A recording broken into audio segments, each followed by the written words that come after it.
গল্পের নাম ভালোবাসার প্রণয় তুমি, কলমে সুলতানা তানি। গল্পের দ্বিতীয় পর্ব। লহরীকে এ চৌধুরী বাড়িতে আনার পরে বাড়ির প্রায় সবাই চলে এসেছে লহরীর কাছে। সবাই জানতে চায় নূরজাহান চৌধুরী কোথায় আছে, কেমন আছে সে সম্পর্কে। লহরী তো কিছুই জানে না, কারণ নির্ঝর কাউকে বলেনি যে সে কোথায় নূরজাহান চৌধুরীকে রেখেছে। সুলতানা তানিকে কিন্তু আনা হয়নি লহরীর সামনে। সুলতানা তানিকে রাখা হয়েছে তার রুমেই। চৌধুরী বাড়িতে গাড়ির শব্দ শোনা যাচ্ছে। সরকারি গাড়ি নিয়ে অর্ণব চলে এসেছে নানা বাড়িতে। অর্ণব এসে নানা বাড়ির ড্রয়িং রুমে প্রবেশ করতেই এক ঝড় বয়ে গেল এখানে। অর্ণবকে দেখেই লহরী দৌড়ে গিয়ে জড়িয়ে ধরে কান্না শুরু করে দিয়েছে। এতক্ষণ পরে বেচারি একজন পরিচিত মানুষ পেয়ে নিজেকে আর নিয়ন্ত্রণ করতে পারেনি। এতগুলো মানুষের মধ্যেই লজ্জা শরমের মাথা খেয়ে আপন ভেবে জড়িয়ে ধরেছে অর্ণবকে। অর্ণবের মাথায় যদিও লহরীকে এ বাড়ি থেকে ছাড়িয়ে নেবার চিন্তা, তারপরেও বেচারা বেজায় খুশি। যেখানে হাত ধরতে পারেনি এখনো সেখানে পুরো আলিঙ্গন পেয়ে বসে আছে। এ যেন মেঘ না চাইতেন বৃষ্টি। যাই হোক, অর্ণব লহরীকে সান্ত্বনা দেওয়ার জন্য এক হাতে জড়িয়ে ধরেছে। অর্ণবের নানা বাড়ির সবাই ঘটনা বোঝার চেষ্টা করছে, কারণ অর্ণব কখনো নারী ইস্যুতে জড়ায়নি। কিন্তু কোনো কিছু না থাকলে তো একটা মেয়ের এভাবে অর্ণবকে জড়িয়ে ধরার কথা নয়। অর্ণবের মামাতো বোন চাঁদেয়া আবার লহরী ও অর্ণবের জড়িয়ে থাকার ছবি তুলে ফেলেছে। চাঁদোয়ার কাণ্ড দেখে অর্ণব তাড়াতাড়ি লহরীকে সরিয়ে দিয়েছে এবং ইশারায় সোফায় বসতে বলেছে। অর্ণব নানাকে বলছে, নানা তুমি এটা কি করেছ? কি করেছি? লতিফ চৌধুরী বলল, তুমি আমার গার্লফ্রেন্ডকে ধরে এনেছো কেন? তোর গার্লফ্রেন্ড মানে? যে মেয়েকে ধরে আনি সে মেয়েই তোদের দুই ভাইয়ের গার্লফ্রেন্ড হয়ে যায়। আরে নানা, আমরা দুই ভাই দুই মেয়েকে পছন্দ করেছি, আর তুমিও গিয়ে সেই দুজনকেই ধরে এনেছো। আমার তো মনে হচ্ছে তোরা আমার নাতি না হলে আমার নূরকেও এসে তোদের গার্লফ্রেন্ড বানিয়ে ফেলতি। এ মেয়ে যে তোর গার্লফ্রেন্ড তার প্রমাণ কি? এই যে এত মানুষের মধ্যে পাগলের মতো এসে আমায় জড়িয়ে ধরেছে, এটাই তো প্রমাণ। ছোট ভাইয়ের শালীর সাথে কেউ প্রেম করে? লতিফ চৌধুরী বলল, নানা জীবনে অনেক কিছু করেছে অর্ণবদের জন্য, তাই নানার সাথে ঝামেলায় যেতে চায় না অর্ণব। অর্ণব ভাবছে নানাকে তার দুর্বল জায়গায় আঘাত করেই বশে আনতে হবে।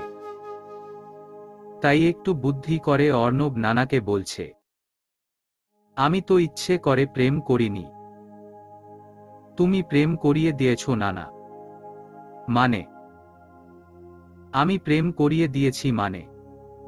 লতিফ চৌধুরী, অনিকের বৌভাতে তুমি বলেছ যে আমার চেহারা তোমার যমজ ভাই মাহমুদ চৌধুরীর মতো, আর লহরীর চেহারা মাহমুদ চৌধুরীর সে চুরি যাওয়া প্রেমিকা ও নববধূর মতো। এ ঘটনা শোনার পর থেকেই আমরা প্রেমে পড়ে গেছি। সেদিন থেকেই প্রেম করছি আমরা। তুই আমার কথায় প্রেম করেছিস। আমি খুব খুশি, খুব খুশি আমি। তুই আমার যমজ ভাইয়ের প্রেমকে নতুন করে ফিরিয়ে এনেছিস অর্ণব, তোর গার্লফ্রেন্ড। এবার রাকিব দাদাকে থামিয়ে দিয়ে বলছে, অর্ণব তোমাকে বোকা বানাচ্ছে দাদা। তোমাকে বোকা বানিয়ে অর্ণব মেয়ে নিয়ে চলে যাবে। অর্ণব বলছে, আমি সত্যি বলছি। নানার কথা শোনার পর থেকে আমরা প্রেম করছি। লতিফ চৌধুরী বলছেন, এই অল্প কয়েকদিনের মধ্যে মানুষের প্রেম হয়। অর্ণব বলছে, আমাদের এই ডিজিটাল যুগে হয় নানা, তোমাদের যুগে হতো না। তাছাড়া তুমি তো প্রেমের বীজ বপন করেই দিয়েছ। রাকিব লতিফ চৌধুরীকে বোঝাচ্ছে, অর্ণব লহরীকে নিয়ে যাবার জন্য মিথ্যা বলছে। অর্ণব রাকিবকে বলছে, তুই যা, গিয়ে তোর বউয়ের চিন্তা কর। আমার গার্লফ্রেন্ড আমি নিয়ে গেলে তোর সমস্যা কি? রাকিব বলছে, কারণ এ মেয়েকে আমরা ধরে এনেছি, ফিরিয়ে দেওয়ার জন্য আনিনি। অর্ণব নানাকে বলছে, আমার গার্লফ্রেন্ড ফিরিয়ে দাও। আর নির্ঝরের বিরুদ্ধে তুমি যে মামলা করেছ সেটা তুলে ফেলো। কারণ নির্ঝরের করা মামলা উপরে উঠছে না তোমার পুলিশ ছেলের ক্ষমতার কারণে। ওর মামলা যেখানে উঠছে না তুমি কাপুরুষের মতো সেখানে মামলা দিয়ে বসে আছো কেন? কি তুই আমাকে কাপুরুষ বলেছিস? লতিফ চৌধুরী বললেন, অবশ্যই তুমি কাপুরুষ। নির্ঝর একা লড়ে যাচ্ছে। ওর বাপ, চাচা, ভাই, বোন কেউ আসছে না তোমার সাথে লড়াই করতে। আর তুমি 14 গোষ্ঠী নিয়ে নির্ঝরের সাথে লড়ে যাচ্ছ। আসলেই তো। লতিফ চৌধুরী বলল, শোনো নানা ভাই, তোমাদের বউ নিয়েছে নির্ঝরের দাদা, শাস্তি পাবে নির্ঝরের দাদা। তুমি নির্ঝরকে কেন শাস্তি দিচ্ছ? একজনের অপরাধের শাস্তি আরেকজনকে দেয়া যায় না। নির্ঝরের বউ এনে তুমি অপরাধ করেছ নানা ভাই। তার উপর মামলা দিয়ে ছেলেটাকে ঘরছাড়া করেছ তুমি। নির্ঝরের নামে করা সব মামলা তুলে তারপরে বাঘের মতো যুদ্ধ করো ওর সাথে। কিন্তু এভাবে কাপুরুষের মতো লড়াই করো না তো। তুই কি বলতে চাস? আমি দুটো কথা বলতে চাই। প্রথমত, লহরীকে আমার সাথে দিয়ে দিবা। দ্বিতীয়ত, নির্ঝরের বিরুদ্ধে করা সকল মামলা তুলে ফেলবা। আর যদি আমরা এসব না করি? রাকিব বলল, তোদের ব্যবসা বাণিজ্য সব নষ্ট করে দেব। বিনা কারণে এত বড় অন্যায় আমি সহ্য করব না। অন্যের বউ তোর জন্যই এনেছে। ছেড়ে দে ওকে। এত সহজেই নয়। ছেড়ে দেওয়ার জন্য ধরে আনিনি। তাহলে আমিও তোদেরকে ছাড়ব না। অর্ণব, রাকিব হচ্ছে ব্যবসায়ী। চৌধুরী সাহেব নিজেও এক্সপোর্ট ইম্পোর্টের ব্যবসা করেন। এ ব্যবসা পুরোপুরি কাস্টমসের সাথে সম্পর্কিত। আর রাকিবের ব্যবসায় প্রচুর ভ্যাট আসে। এই কাস্টমস এন্ড ভ্যাটের সহকারী কমিশনার হচ্ছে অর্ণব। লতিফ চৌধুরী এবং রাকিব দুজনের ব্যবসাই হচ্ছে অর্ণবের প্রফেশনের সাথে জড়িত। লতিফ চৌধুরী অর্ণবকে ভয় পাচ্ছে, কিন্তু রাকিব ভয় পাচ্ছে না। রাকিবের চিন্তা হচ্ছে আগে লহরীকে রেখে দেই, তারপরে যা হবার হবে। অর্ণব যদিও সরকারি পাওয়ার কখনো পরিবারের মধ্যে দেখায়নি, তারপরেও লহরীর ইস্যু বলে কথা। অর্ণব আর রাকিব বয়সেও প্রায় সমবয়সী। রাকিব বাপের ক্ষমতা ছাড়া নিজের যোগ্যতায় কখনো কোনো কিছুতে অর্ণবের সাথে পেরে উঠেনি। যাই হোক, এতক্ষণ পরে রিফাত কথা বলছে। রিফাত দাদা লতিফ চৌধুরীকে বলছে, অর্ণব ভাইয়া তো কোনোদিন কোনো মেয়ে ঘটিত বিষয়ে জোড়ায়নি দাদা। আমি বিশ্বাস করি অর্ণব ভাইয়া সত্যি বলছে। ভাইয়া যেহেতু লহরীর সাথে প্রেম করছে, তুমি ভাইয়ার গার্লফ্রেন্ড তাকে দিয়ে দাও। লতিফ চৌধুরী বলছেন, এ মেয়েকে ছেড়ে দিলে আমি তো আমার নূরকে ফিরে পাব না। অর্ণব বলছে, অন্যের বউ ফিরিয়ে দাও। সে তোমার বউ দিয়ে দেবে? কখনোই না। আমি আমার যমজ ভাইকে কথা দিয়েছি। তাহলে তুমি আপাতত আমার হবু বউ ফিরিয়ে দাও নানা। আমার সাথে তুমি শত্রুতা শুরু করে দিও না। ফলাফল খুব বেশি ভালো হবে না কিন্তু। ওকে ফিরিয়ে দিলে আমি আমার নূরকে আনতে পারবো না রে। এ মেয়েকে বন্দি রেখেই আমার বউ ফিরিয়ে আনব। তোমার আর নির্ঝরের মধ্যে বউ নিয়ে যুদ্ধ চলছে। এর মধ্যে আমার জীবনটা নষ্ট করছো কেন? আমার হবু বউ নিয়ে টানাটানি করছো কেন? আমার গার্লফ্রেন্ড আমায় ফিরিয়ে দাও, নয়তো আগুন জ্বালিয়ে দেব আজ তোমার বাড়িতে। রাগ দেখিয়ে অর্ণব বলল। এত রাগ দেখাচ্ছিস কেন তুই? নানির জন্য একটুও খারাপ লাগছে না তোর? খালি লহরীর জন্যই খারাপ লাগছে। লহরীকে আজ আমি ছেড়ে দিতে পারি, তবে তোকে এক শর্ত মানতে হবে। কি শর্ত? আমার নূরকে ফিরিয়ে এনে দিতে হবে তোর। ঠিক আছে, আমি নানিকে ফিরিয়ে এনে দেব। তুমি আমার গার্লফ্রেন্ডকে ছেড়ে দাও নানা। সত্যিই তোর নানিকে তুই ফিরিয়ে আনতে পারবি? পারব। তবে শুধু লহরীকে ছেড়ে দিলে হবে না। নির্ঝরের বিরুদ্ধে করা সব মিথ্যা মামলাও তোমার তুলে ফেলতে হবে। আমি তো মিথ্যা মামলা দেইনি। নির্ঝর তো সত্যিই আমার বউ অপহরণ করেছে। বউ নেয়ার মতো ডাকাতি করেছে নির্ঝর। তুমি আগে ওর যুবতী বউ অপহরণ করেছ। ওর মামলা উঠতে দিচ্ছ না কেন তুমি? হয় ওর মামলা উঠতে দাও, তাহলে দুজনেই মামলা নিয়ে দুজনকে ফেস করবে।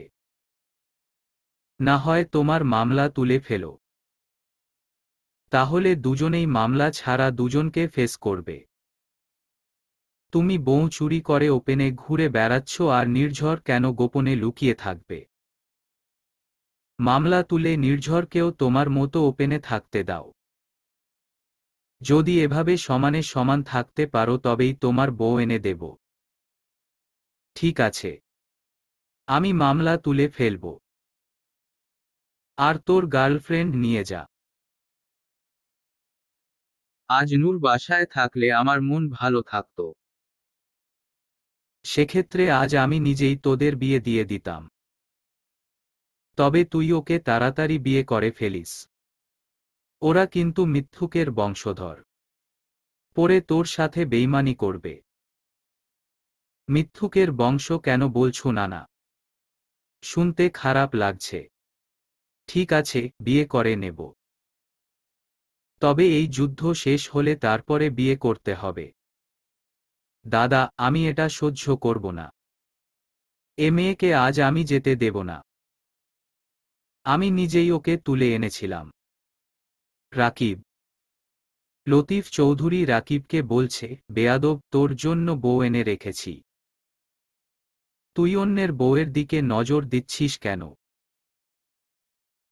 অর্ণবের গার্লফ্রেন্ড না হলে লহরীকে আমি রিফাতের সাথে বিয়ে দিতাম। তোর সাথে তো এখানে কোনো হিসেবই নেই। তুই ঝামেলা করছিস কেন? তুই ওকে তুলে এনেছিলি কেন? তোর হাত আমি কেটে দেব বদমাইশ। অর্ণব রাকিবকে বলল, কাজটা তোমরা ভালো করনি। আমি এর শেষ দেখে নেব। বলে রাকিব চলে গেছে। অর্ণব লহরীর হাত ধরে নিয়ে চলে এসেছে। কাস্টমসের সরকারি গাড়ি নিয়ে এসেছিল অর্ণব। অর্ণবের সরকারি সিপাহী ড্রাইভারও ছিল গাড়িতে। গাড়িতে উঠেই অনিককে ফোন দিয়েছে অর্ণব। লহরীকে নিয়ে আসার কথা জানিয়ে ফোন কেটে দিয়েছে অর্ণব। একটু পরেই অনিক অর্ণবকে কল দিয়েছে। লহরীর সাথে কথা বলতে চায় অনিক। অর্ণব ফোন লহরীকে দিয়েছে। লহরী ফোন কানে দিতেই অনিক বলছে, শুনি টুনি কি? হ্যাঁ, মুরব্বি হতে চাচ্ছ নাকি? কতদিন ধরে চলছে আমার ভাইয়ের সাথে এ প্রেমলীলা? লহরী বলছে, আসলে আমাকে ছাড়িয়ে আনার জন্য অর্ণব ভাইয়া মিথ্যা বলছে। সেটা না হয় মানলাম, কিন্তু নায়ককে যে আপনি হাঁক দিলেন এটাও মিথ্যা নাকি? লহরী এবার কি বলবে? কি একটা ভুল করে ফেলছে সে। এবার লহরী শুধু অনিককে বলছে, আসলে সে বাড়িতে। আর বোঝাতে হবে না আমাকে। জানো, বৌভাতের দিন সূচনাকে আমি বলেছিলাম যে তোমাদের বাড়ির মেয়েরা আবার নতুন জামাইকে নিয়ে যেতে পারে। এখন তো দেখছি জামাইয়ের বড় ভাইকেই নিয়ে বসে আছে। যাহ, দুষ্টু মেয়ে কোথাকার। লহরী ফোন কেটে দিয়েছে। অর্ণব কিন্তু খুশিতেই আছে। এর মধ্যেই অর্ণবের ফোনে মামাতো বোন চাঁদোয়া ছবি পাঠিয়েছে। সেই জড়িয়ে ধরার ছবি। অর্ণব ছবিগুলো লহরীকে দেখিয়েছে। লহরীর মনে বড়ই অশান্তি। মানুষ কত কিছু করে বেড়ায় অথচ ধরা পড়ে না। আর বেচারি কেন যে নিজেকে নিয়ন্ত্রণ করতে পারল না? কেন যে বেয়াইকে গিয়ে ওভাবে জড়িয়ে ধরল? একবার ছোট করে একটু জড়িয়ে ধরতেই বেচারির ছবি ভাইরাল হয়ে গেল। লহরী কি ইচ্ছে করে জড়িয়ে ধরেছে নাকি? সে বাড়িতে তো লহরীর আর কোনো আপন মানুষ ছিল না। আপন ভেবেই বেয়াইকে জড়িয়ে ধরেছিল। লহরীর ব্যাপারটা কেন কেউ বুঝতে চাইছে না? লহরীকে কেন সবাই এখন ভুল বুঝছে? এর মধ্যে লহরীর মা ফোন দিয়েছে অর্ণবকে। অর্ণব লহরীর মাকে কনফার্ম করেছে যে লহরী তার সাথে আছে এবং সে বাড়িতে ফিরিয়ে নিয়ে আসছে। লহরীর মা অর্ণবকে ধন্যবাদ দিয়ে লহরীর সাথে কথা বলতে চেয়েছে। অর্ণব ফোন লহরীর হাতে দিয়েছে।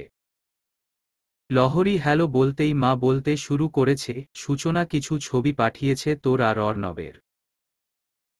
সে বাড়ি থেকে তোদের প্রেমের খবরও নাকি অনেককে জানানো হয়েছে। সূচনা আমাকে ফোনে সবকিছু বলল। তোর কি জ্ঞান বুদ্ধি কিছু নেই? এ রণক্ষেত্রে কেউ সম্পর্কে জোড়ায়। তোর বাপ চাচা তোকে জবাই করে ফেলবে। গাড়িতে অর্ণবের সরকারি ড্রাইভার এবং সিপাই থাকায় লহরী সব ঘটনা ঠিকভাবে এক্সপ্লেইন করতেও পারছে না। পাছে যদি ড্রাইভার সিপাই আবার জড়িয়ে ধরার ঘটনা জেনে যায়, তাহলে তো এদের সামনেও লহরীর প্রেস্টিজ চলে যাবে। আর এমনভাবে লহরী দৌড়ে গিয়ে জড়িয়ে ধরেছিল অর্ণবকে যে এখন ভাবতে নিজের কাছেই লহরীর লজ্জা লাগছে। লহরী ফোন দিয়ে দিয়েছে অর্ণবকে। এর মধ্যেই অর্ণবের মায়ের নাম্বার থেকে ফোন এসেছে। অর্ণব ফোন রিসিভ করতেই তার মা বলে উঠেছে, মরার জন্য আর কোনো জায়গা পাসনি। এমন দা কুমড়ো সম্পর্ক যাদের সাথে তাদের ফ্যামিলিতে কেউ প্রেম করে। এমনিতেই ওরা আমার মাকে নিয়ে আটকে রেখেছে। আর তোর এখন প্রেম করার সময় হলো। অর্ণব মাকে বলছে, মা আমি বাসায় এসে এ ব্যাপারে তোমাকে সব বুঝিয়ে বলবো। আমাকে আর বোঝাতে হবে না। তুই গিয়ে প্রেম কর। তোর নানির জন্য একটু মায়া হলো না তোর?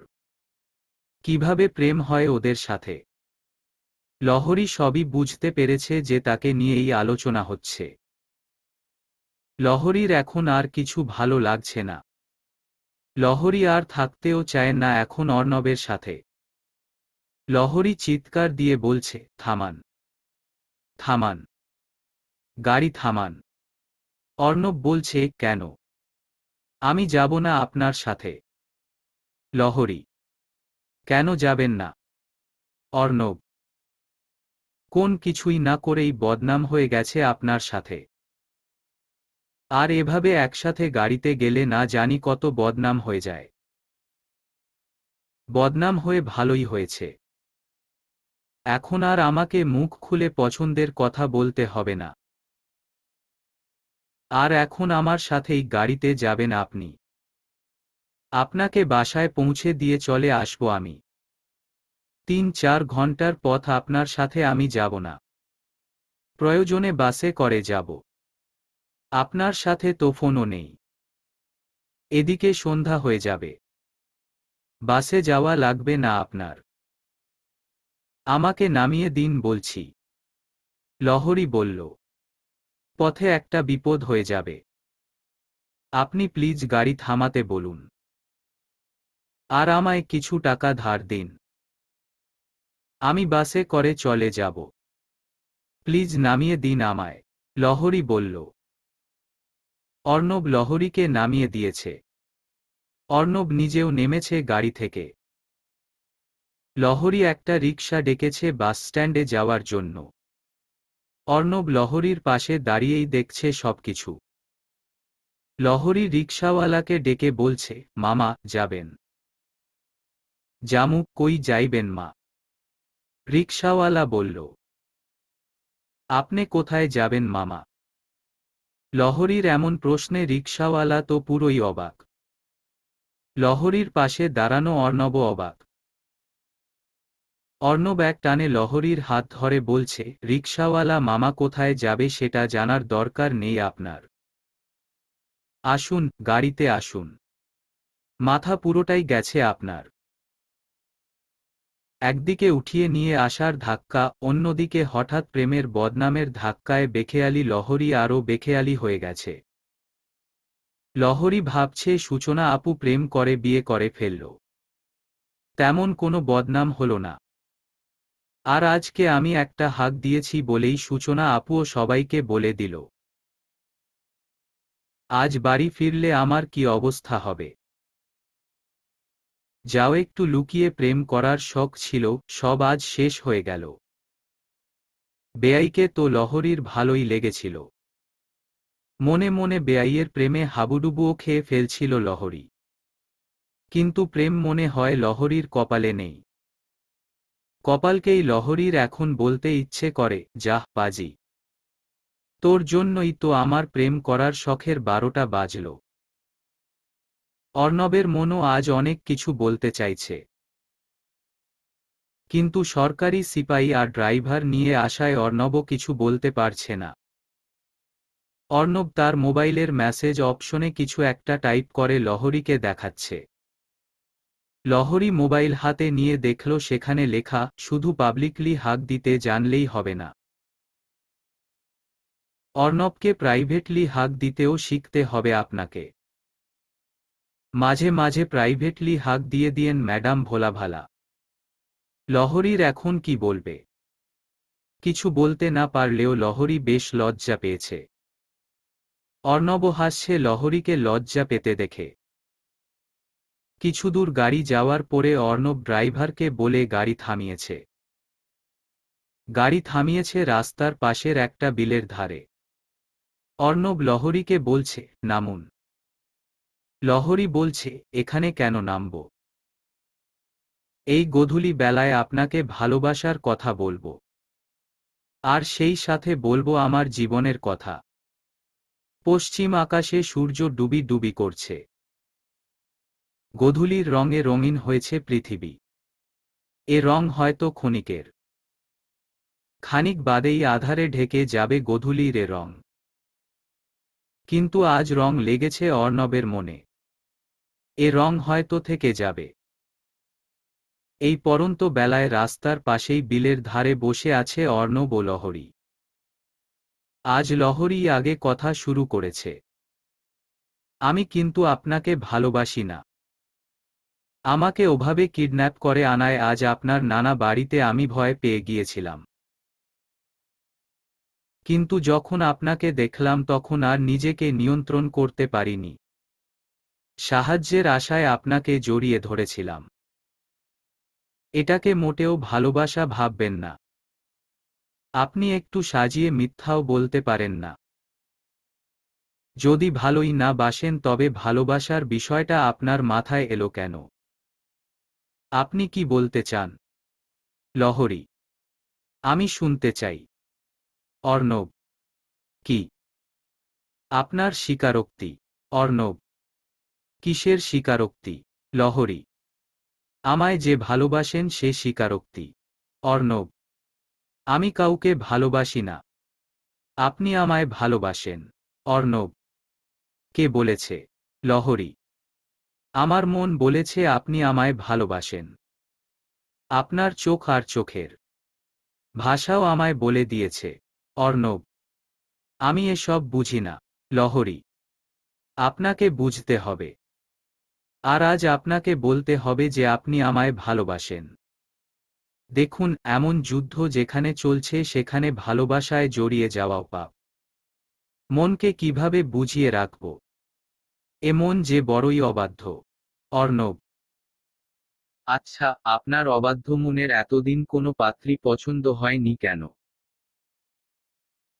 আমি সুন্দরী বলেই হয়তো আমাকে এখন আপনার ভালো লেগেছে। কিন্তু কিছুদিন পরে যখন আমার চেহারা নষ্ট হয়ে যাবে তখন আপনার এ অবাধ্য মনেরও পরিবর্তন হয়ে যাবে। লহরী: আপনি অপূর্ব সুন্দরী, কিন্তু আপনার সৌন্দর্য দেখে আমি প্রেমে পড়িনি। আপনার বেখেয়ালি, ভোলা ভালা, শিশুসুলভ বৈশিষ্ট্য আমায় মুগ্ধ করেছে। আপনার চঞ্চলা স্বভাব আমায় আপনার কাছে টানছে। সুন্দরী বলেই সবাই আমায় পছন্দ করে। লহরী: সবাই করতে পারে, তবে আমি সৌন্দর্য দেখে পছন্দ করিনি। যদি সুন্দরী দেখে মুগ্ধ হতাম তবে আরও আগেই কাউকে পছন্দ করে বিয়ে করে ফেলতাম। কারণ বিসিএস দিয়ে প্রথমে শিক্ষা ক্যাডারে জয়েন করেছিলাম। পোস্টিং হয়েছিল সরকারি মহিলা কলেজে। সে মহিলা কলেজে অনেক আনম্যারিড সুন্দরী মহিলাদের দেখেছি। কই কারো প্রেমে তো পড়িনি। অর্ণব: ওহ আচ্ছা, আপনি যে এই অর্ণবকে ভালোবাসেন এটা আজ আপনার স্বীকার করতে হবে। অর্ণব: যদি স্বীকার না করি? লহরী: তাহলে আপনার জন্য এত দায়িত্ব আমি কেন নেব? সোজা আপনাকে ফিরিয়ে দিয়ে আসবো আমার নানা বাড়ি। অর্ণব: আপনি পারবেন না। লহরী মুচকি হেসে: সেটা না পারি, তবে আপনাকে আজ জোর করে বিয়ে করে ফেলতে পারব। এটা কিন্তু এই অর্ণব ঠিকই পারব। ভালয় ভালয় বলে দিন যে আমায় ভালোবাসেন। দুষ্টু স্টাইলে অর্ণব: আপনার মতো বুড়ো বয়সে কেউ প্রেম করে? এত ভালোবাসা বাসির কি দরকার আপনার বুড়ো বয়সে? লহরী: প্রেম এলো ৩২ বছর বয়সে। আমার কি দোষ বলুন তো? আসলে মেয়ে মানুষকে আমার কখনো বিশ্বাস হতো না। খুব স্বার্থপর মনে হতো নারীদেরকে। তাই অল্প বয়সে প্রেমও হয়নি। মেয়েদেরকে এমন স্বার্থপর মনে করার কারণ কি? লহরী: কারণ হচ্ছে আমার ফুফু। আমার ফুফু ফুফার সাথে বের হয়ে চলে গিয়েছিল। ফুফা ব্যবসায়ী ছিল কিন্তু ফ্যামিলি ভালো ছিল না। বাবা, চাচা কোনোভাবেই ফুফুকে মেনে নিচ্ছিল না।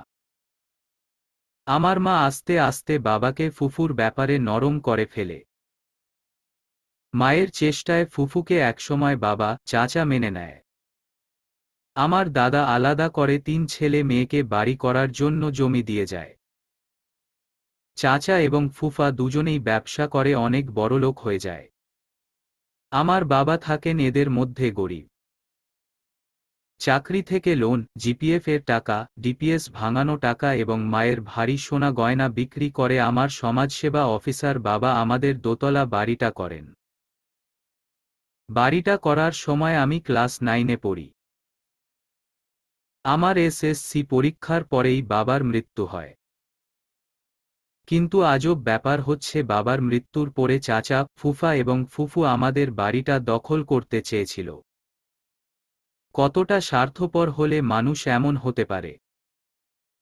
যে ফুফুকে আমার মায়ের চেষ্টায় মেনে নেওয়া হয়েছিল সে ফুফু কিভাবে আমার মাকে 2 ছেলেসহ বাড়ি থেকে বের করে দিতে চাইত? এই ফুফকে দেখে মেয়ে মানুষের উপর থেকে আমার বিশ্বাস উঠে গেছে। মেয়ে মানুষকে আমার খুব স্বার্থপর মনে হয়।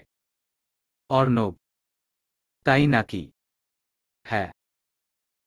আমার নানা লতিফ চৌধুরী না থাকলে আমাদেরকে মাটিতে মিশিয়ে দেয়া হতো। চাচা, ফুফুকে প্রথম চিনতে পারি আমার বাবার মৃত্যুর 3 মাস পরে। বাবার মৃত্যুর পরে তখন আমার এসএসসি এর রেজাল্ট বের হয়। তখনও বাবার পেনশন এবং এককালীন টাকা আমরা পাইনি। আবার লোনের টাকাও টানতে হচ্ছিল। ওইদিকে আমাদের বাসার ভাড়াটিয়া আঙ্কেলের পোস্টিং হয়ে যায়। সে ফ্যামিলিসহ অন্য শহরে চলে যায়। ভাড়াটিয়া বাসাটা ওই মাসে আর ভাড়াও হয়নি। একদিকে বাবার পেনশন হচ্ছিল না, অন্যদিকে বাসা ভাড়াও পাচ্ছিলাম না। কলেজে ইন্টারমিডিয়েটে ভর্তি হতে এবং বই কিনতে আমার প্রায় 2,500 টাকার দরকার ছিল। মা কখনো নানা বাড়িতে টাকা চাইতে যেত না। তাই বাধ্য হয়ে চাচার কাছে ২৫০০ টাকা ধার চেয়েছিল আমার মা। চাচা কুকুরের মতো ব্যবহার করেছিল মায়ের সাথে। আর বলেছিল, ক্ষমতা যখন নেই তখন এত লেখাপড়া করানোর কি দরকার? স্বামীর মতো অফিসার বানাতে চাও নাকি? অফিসার হয়ে কি রেখে গেছে তোমার স্বামী? এর চেয়ে ভালো ছেলেকে কাজে দিয়ে দাও। তোমার ছেলে কাজ করুক আমার এজেন্সিতে। তখন আমার চাচার ৩টা বাড়ি। হাই স্কুল লাইফে আমি ছিলাম জেলা স্কুলের সেরা ছাত্র। ক্ষণিকের অভাবের সময়ে চাচা আমাকে তার এজেন্সিতে কর্মচারী বানাতে চেয়েছিল। আমার মা নিজের সোনার কানের দুল বিক্রি করে আমাকে ইন্টারমিডিয়েটে ভর্তি করাই এবং বই কিনে দেয়। আপনার মা সফল আপনাকে লেখাপড়া করিয়ে।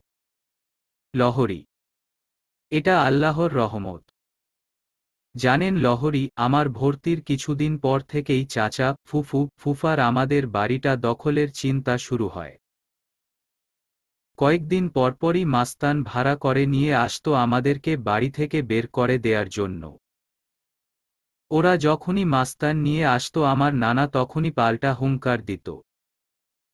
মাঝে মাঝে ইচ্ছে করত ওদেরকে কুপিয়ে মেরে ফেলি। নানা আর মা আমাদের ২ ভাইকে বোঝাতো, ওরা যা বলে বলুক। কখনো মাথা গরম করে ওদের সাথে ঝামেলায় জড়াবি না। তোরা দুজন শুধু লেখাপড়া করবি। আমার নানাকে আবার চাচা, ফুফা, ফুফু খুব ভয় পেত। আমার বড় মামা পুলিশ অফিসার। কিন্তু রাকিবের মা মানে আমার বড় মামি বাবার মৃত্যুর পরে আমাদেরকে সেভাবে পছন্দ করত না। মামি আমাদের সাথে খারাপ ব্যবহার করতে চাইত। তাই মা মামার সাথেও সেভাবে কথা বলতেন না। কোনো সময় কোনো ঝামেলার কথা মামাকে জানাতেন না আমার মা। জানেন, আমার যখন ইন্টারমিডিয়েট পরীক্ষা চলে তখন এক রাতে খুব বৃষ্টি হচ্ছিল। সেই পরীক্ষার মধ্যে চাচা, ফুফু, ফুফা এসেছিল মায়ের চরিত্রে বদনাম দিয়ে গুন্ডা নিয়ে আমাদের বাড়ি দখল করতে। সেদিন মনে হয়েছিল ওরা আমাদেরকে বাড়ি থেকে বের করে দেবে। মা আমাদের ২ ভাইকে কোনো কথা বলতে দিত না। বলতো গুন্ডাদের সাথে কথা বলতে গিয়ে তোরা ঝামেলায় জড়িয়ে পড়বি।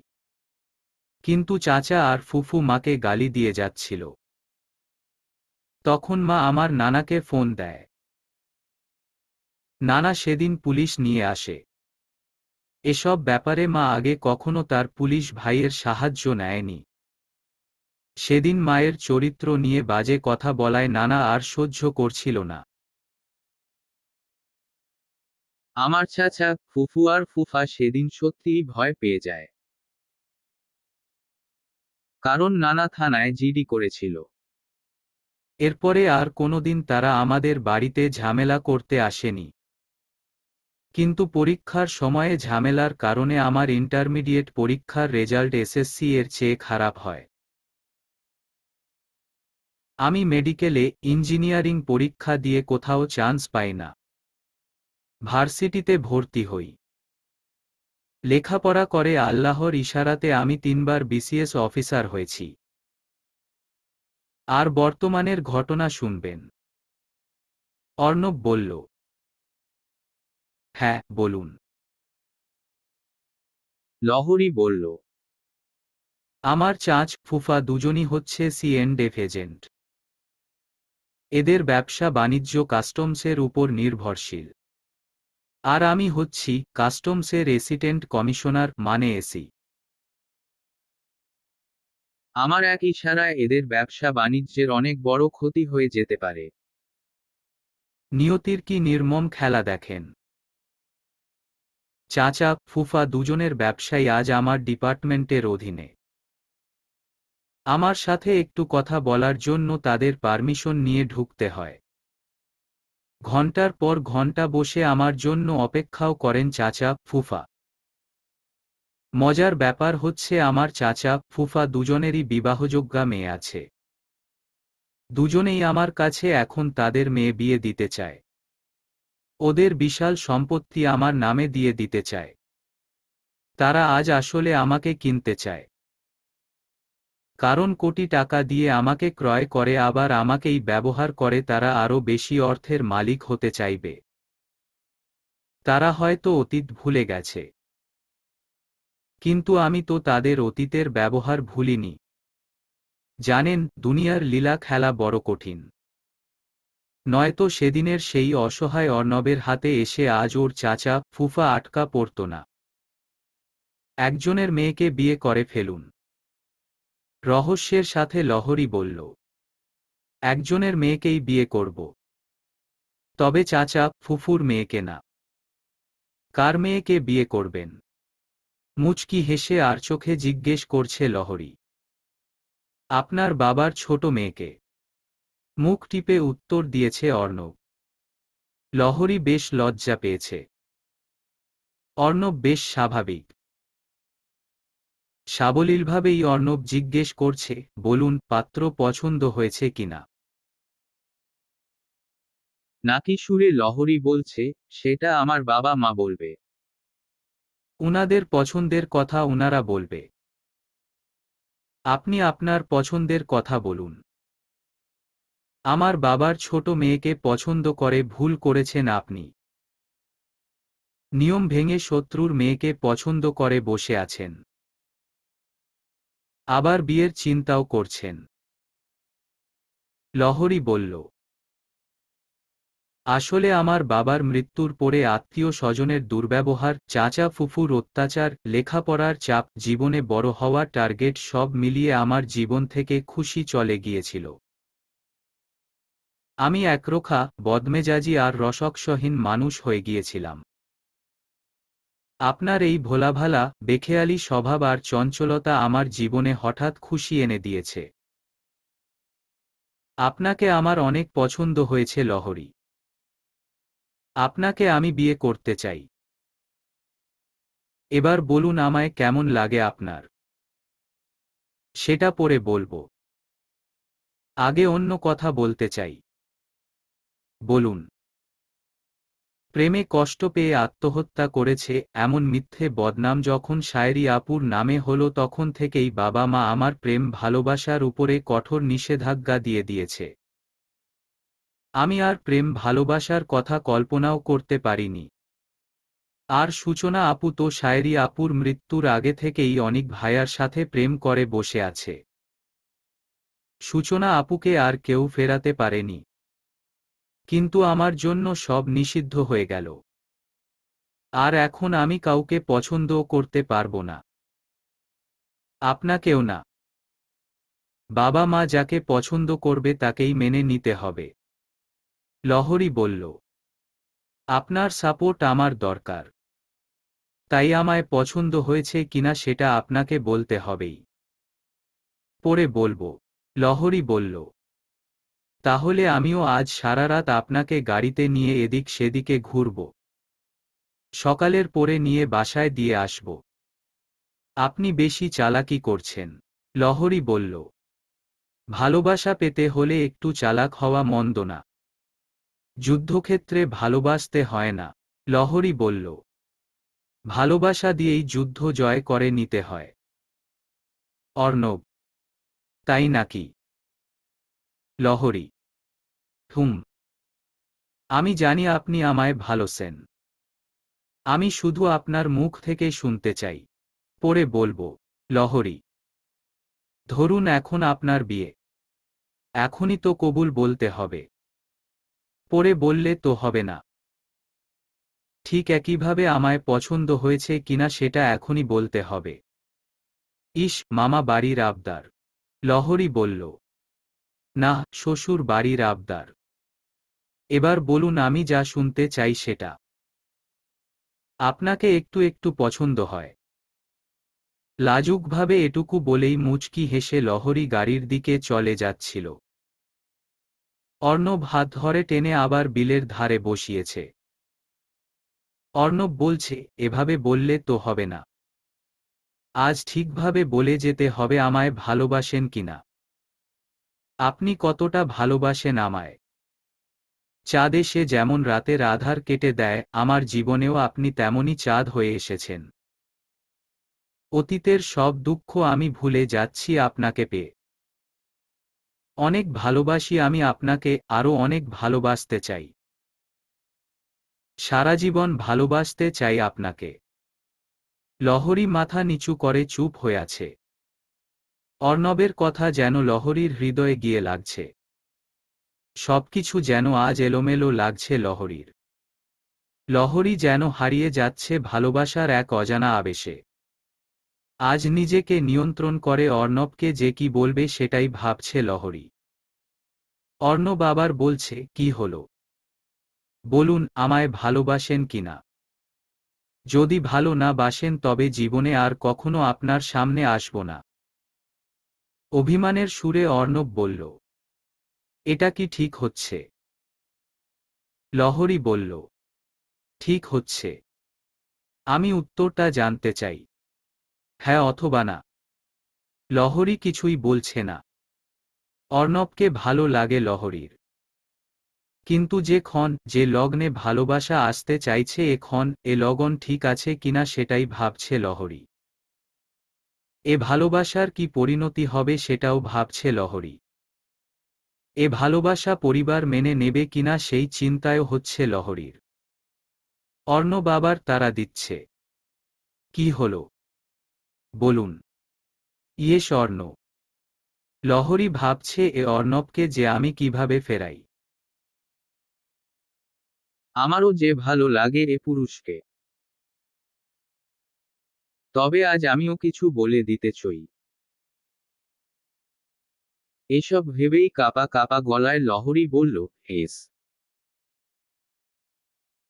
কিন্তু ইয়েস শব্দটা বলার পরেই লহরী এক দৌড়ে গাড়ির কাছে চলে গেছে। অর্ণব চলে এসেছে লহরীর কাছে। এসেই হেসে হেসে লহরীকে বলছে, আর একটু সুন্দর করে বলা যায় না? লহরীর গলা থেকে যেন আওয়াজ বের হচ্ছে না। আজ আর কোনো কথাই যেন বলতে পারছে না লহরী। মাথা নিচু করে লাজুক স্বরে লহরী বলছে, আমি আর কিছু বলতে পারবো না এখন। কিন্তু অর্ণব বলছে, থাক, এখন আর কিছু বলতে হবে না আপনাকে। আরও কিছু শোনার জন্য আমি না হয় অপেক্ষাই করলাম। আপনি শুধু শুনবেন এখন। অর্ণব বলল। জি, বলুন। লহরী বলল। আজ বাড়ি গিয়ে ডাহা মিথ্যা বলে দিবেন সবাইকে। বলবেন, বেয়াই আমাকে ছাড়িয়ে আনার জন্য বলেছে যে আমি তার গার্লফ্রেন্ড। সে বাড়িতে কাউকে পরিচিত না পেয়ে বেয়াইকে দেখে জড়িয়ে ধরেছেন এমনটাই বলবেন। হ্যাঁ, ঠিক আছে। যুদ্ধে আমি নেমেছি। আমি যুদ্ধ করতে চাই। আপনাকে জোড়াতে চাই না। কারণ যখন আমার নানিকে খুঁজে বের করে আনবো তখন নির্ঝর আমার শত্রু হবে। আপনাকে আমি ভালোবাসি এমনটা জানলে তখন নির্ঝরের ফ্যামিলি আপনার ক্ষতি করতে চাইবে। আর আমার কাজিন রাকিব এমনিতেই এখন আপনার ক্ষতি করতে চাইবে। আমি চাই না আমার জন্য আপনার কোনো ক্ষতি হোক। আপনি আগের মতোই স্বাধীন থাকুন। তবে আমি আমার মাকে আপনার কথা বলে বাঁকব। আপনার এখনই কাউকে আমার কথা কিছু বলার দরকার নেই। ঠিক আছে। কিন্তু আপনি নির্ঝরের ভাইয়ার বউকে ফিরিয়ে এনে দিতে পারেন না। ব্যাপারটা খুব কঠিন। আমার নানা তার পরিবারের 4 জন হারিয়েছিল। নানার মনে অনেক দুঃখ। আজ আমি যদি জোর করে নির্ঝরের বউ ফিরিয়ে দিতে যাই তবে আমার নানা কষ্ট পাবে। নানার শারীরিক দুর্ঘটনাও ঘটে যেতে পারে। তাই সরাসরি নানার কাছ থেকে এ বউ নিয়ে আসতেও আমি পারব না। অন্তত আমি জেনে শুনে নানার শারীরিক ক্ষতি করতে পারি না। তাছাড়া নানার কাছে আমরা অনেক ঋণী। বউ ফিরিয়ে দিতে হলে নানাকে আস্তে আস্তে আমার বোঝাতে হবে। সেক্ষেত্রে কিছুটা সময় লাগবে। আর নির্ঝর যদি নির্ঝরের বউ নিয়ে যায় সেক্ষেত্রে নানা পরাজিত হবে। নির্ঝরকে জোরে সোরে চেষ্টা করতে হবে। কারণ নানাকে বুঝিয়ে শুনিয়ে রাজি করানোর আগেই নানা নির্ঝরের বউয়ের ডিভোর্স করিয়ে বিয়ে দিয়ে দিতে চাইবে। তারপরেও আমি চেষ্টা করব বউ অতিদ্রুত ফেরত দেওয়ার জন্য। তবে ব্যাপারটা খুব সহজ হবে না। ঠিক আছে, লহরী বলল। এখন বলুন আপনাকে তুমি করে বলবো নাকি আপনি করেই চলবে? আমি জানি না, লহরী বলল। মারবো একটা। কোনো কিছুই জানে না। কিছুটা অধিকার দেখিয়ে বলছে অর্ণব। আপনার ইচ্ছে মতো ডাকুন। আমি দুটোই ডাকব। তুমি করেও বলবো আর আপনি করেও বলবো। আপনি কি ডাকবেন আমায়? আমি জানি না, লহরী লজ্জা পেয়ে বলল। অর্ণব ভাবছে এটাই সুযোগ। কিছুই যেহেতু জানে না, তবে তাকে একটু জানিয়ে দেই। অর্ণব মুখ টিপে হেসে লহরীকে বলছে, ঠিক আছে আমি শিখিয়ে দিচ্ছি। তুমি করে বলবেন আমায়। না না, আপনি করেই বলবো আপনাকে। কিছুটা উচ্চস্বরে বলছে লহরী। আপনি বললে কিন্তু আমাকে ডার্লিং জান এমন আরও অনেক কিছু বলতে হবে। আর তুমি বললে এসবের কিছুই বলতে হবে না। লহরী বলল, আচ্ছা আপনার দাবি দাওয়া চাওয়া পাওয়া দেখছি ইদানিং বেড়েই চলছে। চাঁদ আজ রাতে চাঁদোয়া ঝরাচ্ছে। ফুলেরা সুবাস বিলাচ্ছে। জোনাকিরাও জ্বলছে। শোনশন বায়ু বইছে। ঝিঝি পোকারাও কথা বলছে। রাত এখন প্রায় 9:30। একটি সরকারি গাড়ি এসে থেমেছে শেখ বাড়ির সামনে। গাড়িতে অর্ণবের সরকারি স্টাফ, ড্রাইভার এবং সিপাহী থাকায় সেই গোধূলির পর থেকে দরকার ছাড়া আর তেমন কথা বলেনি অর্ণব ও লহরী। গাড়ি থেকে নেমে গেছে লহরী। সে অর্ণবকে রিকোয়েস্ট করছে বাড়ির ভেতরে আসার জন্য। কিন্তু অর্ণব গেট থেকেই ফিরে যেতে চায়। লহরী অর্ণবকে দাঁড়াতে বলে এক দৌড়ে মাকে ডেকে আনতে ভেতরে চলে গেছে। এবার লহরীর মা চলে এসেছে অর্ণবকে বাড়ির ভেতরে নিয়ে যেতে। লহরীর মা আসতেই অর্ণব সালাম দিয়ে বলছে, আন্টি আপনার লহরী আজ খুব ভয় পেয়েছে। আমার নানা বাড়িতে কাউকে পরিচিত না পেয়ে খুব কান্নাকাটিও করেছে। আমাকে দেখে সাহায্যের জন্য জড়িয়ে ধরে কেঁদেছে। আমিও নানাকে 7-5 বুঝিয়ে ওকে নিয়ে এসেছি। আজ ওর মন খারাপ হয়ে আছে। একদমই বকাঝকা করবেন না আপনার মেয়েকে। লহরীর মা অর্ণবের কথা বিশ্বাস করেছে। অর্ণবকে বাড়ির ভেতরে আসার জন্য আবারও অনুরোধ করছে লহরীর মা লায়লা বিলকিস। কিন্তু এখন অনেক রাত হয়ে গেছে। তাছাড়া অর্ণবকে বাড়ি ফিরতে হবে। তাই অনিকের সাথে পড়ে আসবে বলে অর্ণব বিদায় নিয়ে চলে গেছে। বাড়ির ভেতরে যেতেই শোনা যায় নির্ঝরের মা মানে লহরীর বড় চাচি তার শাশুড়িকে বলেছে, বুড়িটা অল্প বয়সে ফস্টিনস্টি করে আসছে। সেই জের পোহাতে হচ্ছে এখন আমার ছেলেকে। লহরীকে দেখেই যেন নির্ঝরের মা নিরালা বেগম তেলে বেগুনে জ্বলে উঠেছে। প্রচণ্ড রাগ নিয়ে নির্ঝরের মা লহরীকে বলছে, নির্লজ্জের মতো দাদির নাগরের ফ্যামিলির সাথে বড়টা বিয়ে করেছে। এখন আবার ছোটটাও গেছোস তাদের সাথে। আমার শত্রুর সাথেই প্রেমলীলা করতে হবে তোদের। মেজ মেয়েটা মরে গিয়ে আমায় বাঁচাইছে। এদিকে লহরীর ফুফু শাহানা শেখ লহরীকে বলছে, দুনিয়াতে আর পুরুষ চোখে পড়ল না। ওই ফ্যামিলির ব্যাটাই ভালো লাগলো তোদের। সেটাও আবার বড় বোনের ভাসুরকে। লজ্জা শরম বুঝি উঠে গেল দুনিয়া থেকে। লহরীর মা অর্ণবের বলা কথাই লহরীর ফুফুকে বলেছে। লহরীর ফুফু কিছুটা বিশ্বাসও করেছে। কিন্তু লহরীর চাচি এবার লহরীর মাকেও বকছে।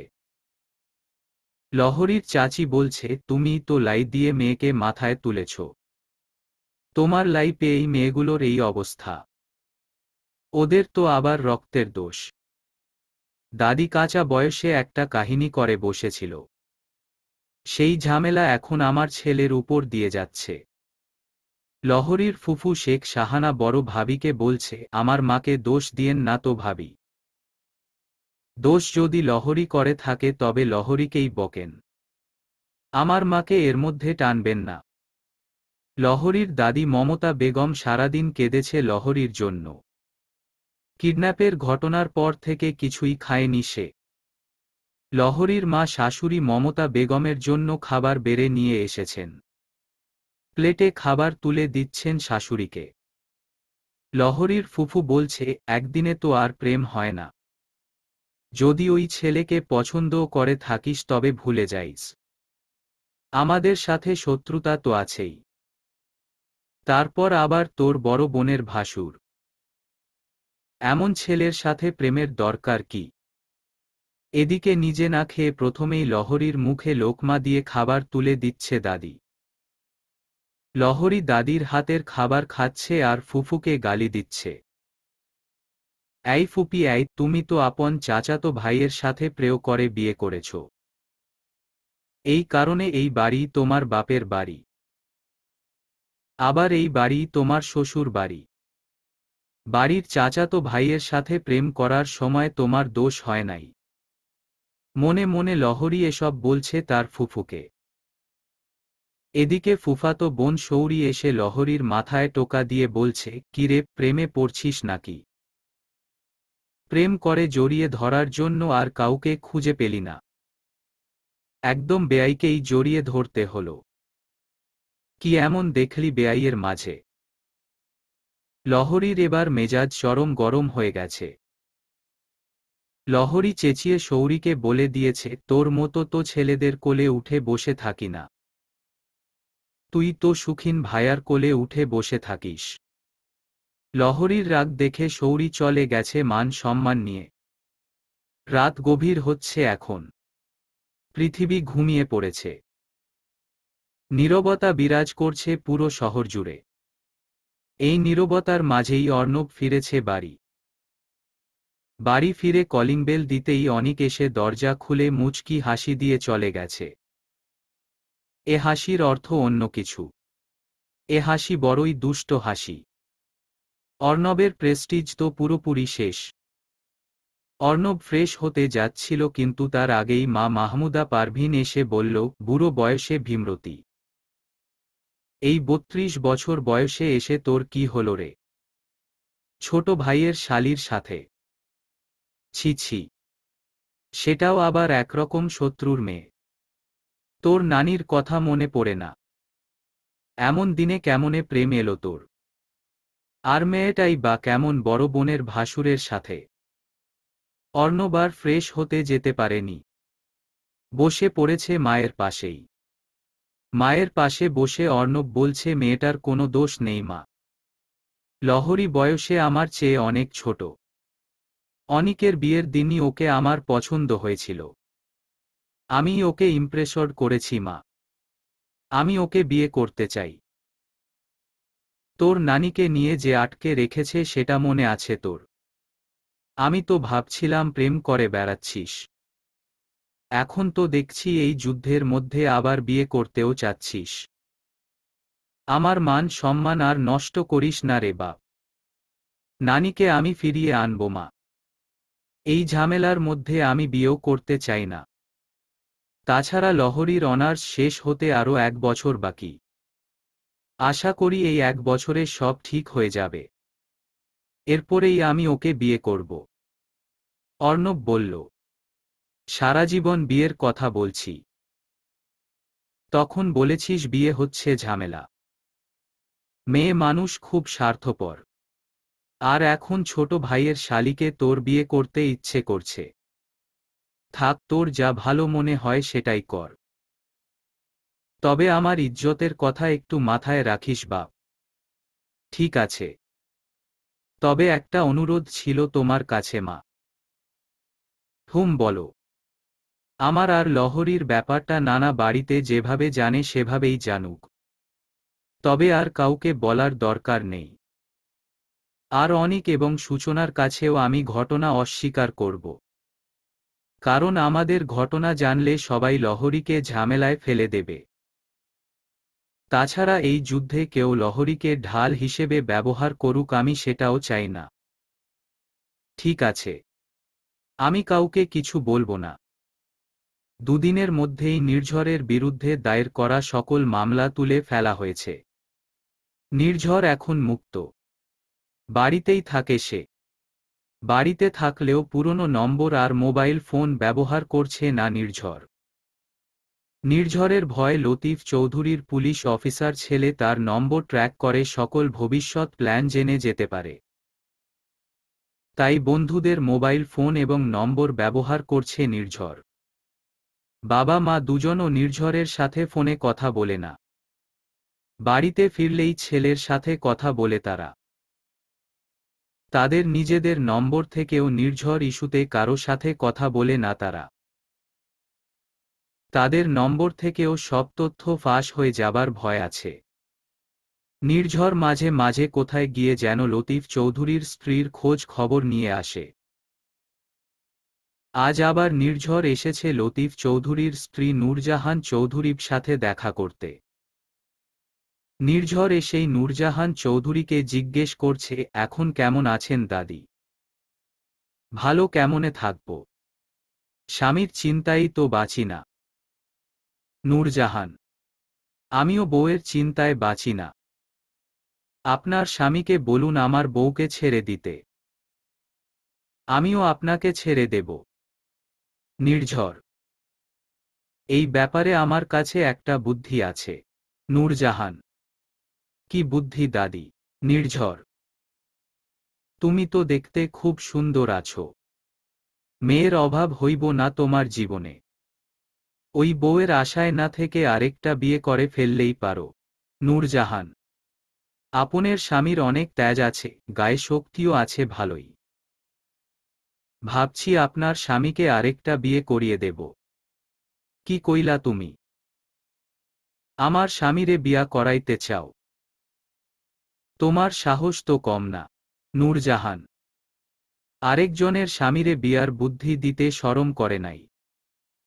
আমারে বিয়ার বুদ্ধি দিলেন কেন বুড়ি? তুমি যাও তো এইখান থাইকা।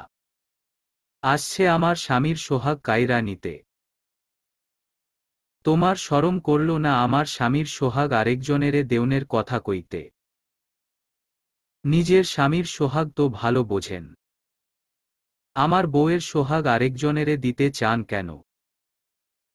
আমার যুবতী বউয়ের সোহাগ কায়রা নেয়ার চিন্তা যখন করছেন তখন লজ্জা করে নাই? আমার স্বামীর সোহাগ হহুত পুরান সোহাগ। এই সোহাগ কেউরে দেওন যাইব না। তোমার বউ তো যুবতী। স্বামীর সোহাগ এখনো পাই নাই। তুমি ঝামেলা কইরো না তো। আমার নাতির সাথে বিয়া হইয়া যাক তোমার বউয়ের। আর তুমি গিয়া অন্য কেউরে সোহাগ করো। আমার বউরে বিয়া দেওনের কথা আবার কইলে একদম খুন কইরা ফালাইমু বুড়ি। আমার বউ আমারই থাকব। অন্য কারো বউ হইব না। আপনেরে সাবধান কইরা দিয়া গেলাম ডাইনি বুড়ি। নির্ঝর বলল, তুমি এত রাগ কইরো না তো শেখ সাব। তুমি রাগ করলে আমার দাবি পূরণ করব কে? তোমার কাছে আমার একটা দাবিও আছে। আমার কথা শোনবা। আপনের কোনো কথাই আমি শুনমু না। নির্ঝর বলল, আমি তোমার সাথে কোনো ঝামেলা না কইরা এই জায়গায় আছি একটা জিনিসের আশায়। তুমি আমার আশা পূরণ করবা শেখ সাব। আপনের কোনো আশাই পূরণ হবে না। নির্ঝর বলল। নির্ঝর আজ আবার বউ ফিরিয়ে আনার জন্য বন্ধুদের সাথে বৈঠক শুরু করেছে। 2-3 দিনের মধ্যেই চৌধুরী বাড়িতে আবার আক্রমণ করবে নির্ঝর। অনেক অস্ত্র সংগ্রহ করছে নির্ঝর। পুলিশের কাছে গিয়ে নির্ঝরের কোনো লাভ হচ্ছে না। দুজন পুলিশ অফিসারের ফ্যামিলি বলে চৌধুরী ফ্যামিলির বিরুদ্ধে পুলিশি অ্যাকশন নিচ্ছে না পুলিশ। এ নির্ঝরকে আইনি সাহায্য ছাড়াই লড়তে হবে এখন। এদিকে অর্ণব খোঁজ খবর নিচ্ছে। সে ফিরিয়ে নিতে চায় তার নানিকে। আজ অর্ণব অফিসে বসে কয়েকজন কলিগকে এক বিশেষ দায়িত্ব দিয়েছে। লহরীদের থানায় বাড়ি কিন্তু বাংলাদেশ কাস্টমসে কর্মরত আছে এমন কয়েকজন লোকের নাম ও ফোন নাম্বার সংগ্রহ করার দায়িত্বই দিয়েছে অর্ণব কলিগদেরকে। বিকেল নাগাদ অন্য কাস্টমস অফিসে কর্মরত কিন্তু বাড়ি লহরীদের থানায় এমন দুজন স্টাফের নাম্বার সংগ্রহ করতে পেরেছে অর্ণবের কলিগরা। এই দুজনের সাথেই আজ কথা বলবে অর্ণব। শেখ বাড়ির অচেনা আত্মীয় স্বজন সম্পর্কে খোঁজ নেবে। সেই সব আত্মীয়ের বাড়িতে খোঁজ করবে তার নানিকে। এছাড়া সূচনার কাছ থেকেও ইদানিং শেখ বাড়ির অচেনা আত্মীয় স্বজন সম্পর্কে খোঁজ নিচ্ছে অর্ণব। নির্ঝরের বন্ধু বান্ধবের বাড়ি সম্পর্কেও খোঁজ নিচ্ছে অর্ণব। খুব শীঘ্রই হয়তো অর্ণব খুঁজে বের করে ফেলতে পারবে তার নানিকে। লতিফ চৌধুরী বউয়ের চিন্তায় অস্থির হয়ে আছে। দিনভর সে তার বউ ফিরে পাবার জন্য ইবাদত করে যাচ্ছে। অর্ণবকেও তারা দিয়ে যাচ্ছে তার স্ত্রীকে ফিরিয়ে আনার জন্য। লতিফ চৌধুরীর এখন আর রাতে ঘুম হয় না। ঘুমের ঔষধ খেয়ে ঘুমাতে হয় বেচারার। কি যে যন্ত্রণা! বুড়ো বয়সে বউ ছাড়া থাকতে হচ্ছে বেচারাকে। লতিফ চৌধুরী জানে নববধূ তানির সাথে স্বামী নির্ঝরের কোনো বৈবাহিক ঘনিষ্ঠতা হয়নি। ঘনিষ্ঠতা হওয়ার আগেই তো তানিকে তুলে আনা হয়েছে। স্বামী নির্ঝরকে ডিভোর্স দেয়ার জন্য তানির কাবিনে তালাকে তাওয়াফুজ উল্লেখ ছিল। তাই তানি নিজেই স্বামীকে ডিভোর্স পাঠাতে পারবে। লতিফ চৌধুরী তানিকে চাপ দিয়ে যাচ্ছেন স্বামী নির্ঝরকে ডিভোর্স দেয়ার জন্য মানসিকভাবে প্রস্তুত হতে। তানি ভাবছে সে কখনোই নির্ঝরকে ডিভোর্স দেবে না। প্রয়োজনে এ বাড়ি থেকে পালিয়ে যাবে। তবুও কারো কথায় স্বামীকে ডিভোর্স দেবে না। ওইদিকে অর্ণব ভাবছে নানিকে ফিরিয়ে আনলে তার শত্রুতা হবে নির্ঝরের সাথে। নির্ঝর হয়তো শত্রুতা করবে লহরীদের সাথে। আরও শত্রুতা করবে অনিকের সাথেও। তাই অর্ণব সিদ্ধান্ত নিয়েছে সে শুধু তার নানিকে ফিরিয়ে আনবে না, সে মুক্ত করে দেবে নির্ঝরের বন্দিনী নববধূ তানিকেও। আজ সন্ধ্যায় নির্ঝর আবার এসেছে নূরজাহান চৌধুরীর খোঁজ নিতে। নির্ঝরকে দেখেই বুড়ি তড়িঘড়ি করে বলছে, শেখ সাব তোমার সাথে একখান কথা ছিল। হুম বলেন। নির্ঝর বলল, তুমি আমারে বন্দি করছো। আমি তোমারে কিছু বলি নাই। আমার জীবনে একটা শখ আছে, একটা চাওয়া আছে, আছে একটা আশাও। আমার এই শখ এই আশা তুমি পূরণ করতে পারবা। তুমি আমার শখ আমার আশা পূরণ কইরা দিবা শেখ সাব। নূরজাহান চৌধুরী নির্ঝরকে বলছে, তুমি আমার শখ আমার আশা পূরণ করতে পারবা না শেখ সাব। বলেন, কি শখ আপনার? নির্ঝর, তোমার দাদি আর দাদির ছোট বোনেরে দেখতে চাই আমি। নূরজাহান, আমার দাদিকে দেখার যথেষ্ট কারণ আছে আপনার। কিন্তু দাদির ছোট বোনকে কেন দেখতে চান? নির্ঝর, আমার স্বামীর যমজ ভাই মাহমুদ চৌধুরী বিয়ে করছিল তোমার দাদিকে। আর লতিফ চৌধুরীর আশা ছিল তোমার দাদির ছোট বোন পুষ্পকে বিয়ে করবে। সারা জীবন আমার কাছে তোমার দাদির আর তার ছোট বোন পুষ্পের চেহারার বর্ণনা দিছে লতিফ চৌধুরী। নূরজাহান, তাই নাকি? হুম। জানো শেখ সাব, আমিও জমিদার বংশের মেয়ে। কিন্তু লতিফ চৌধুরী সারা জীবন আমারে খোটা দিছে তমির দাদি আর পুষ্প নাকি নবাব বাড়ির মেয়ে। নূরজাহান বলল, আসলে আপনের স্বামী ঠিকই বলছে।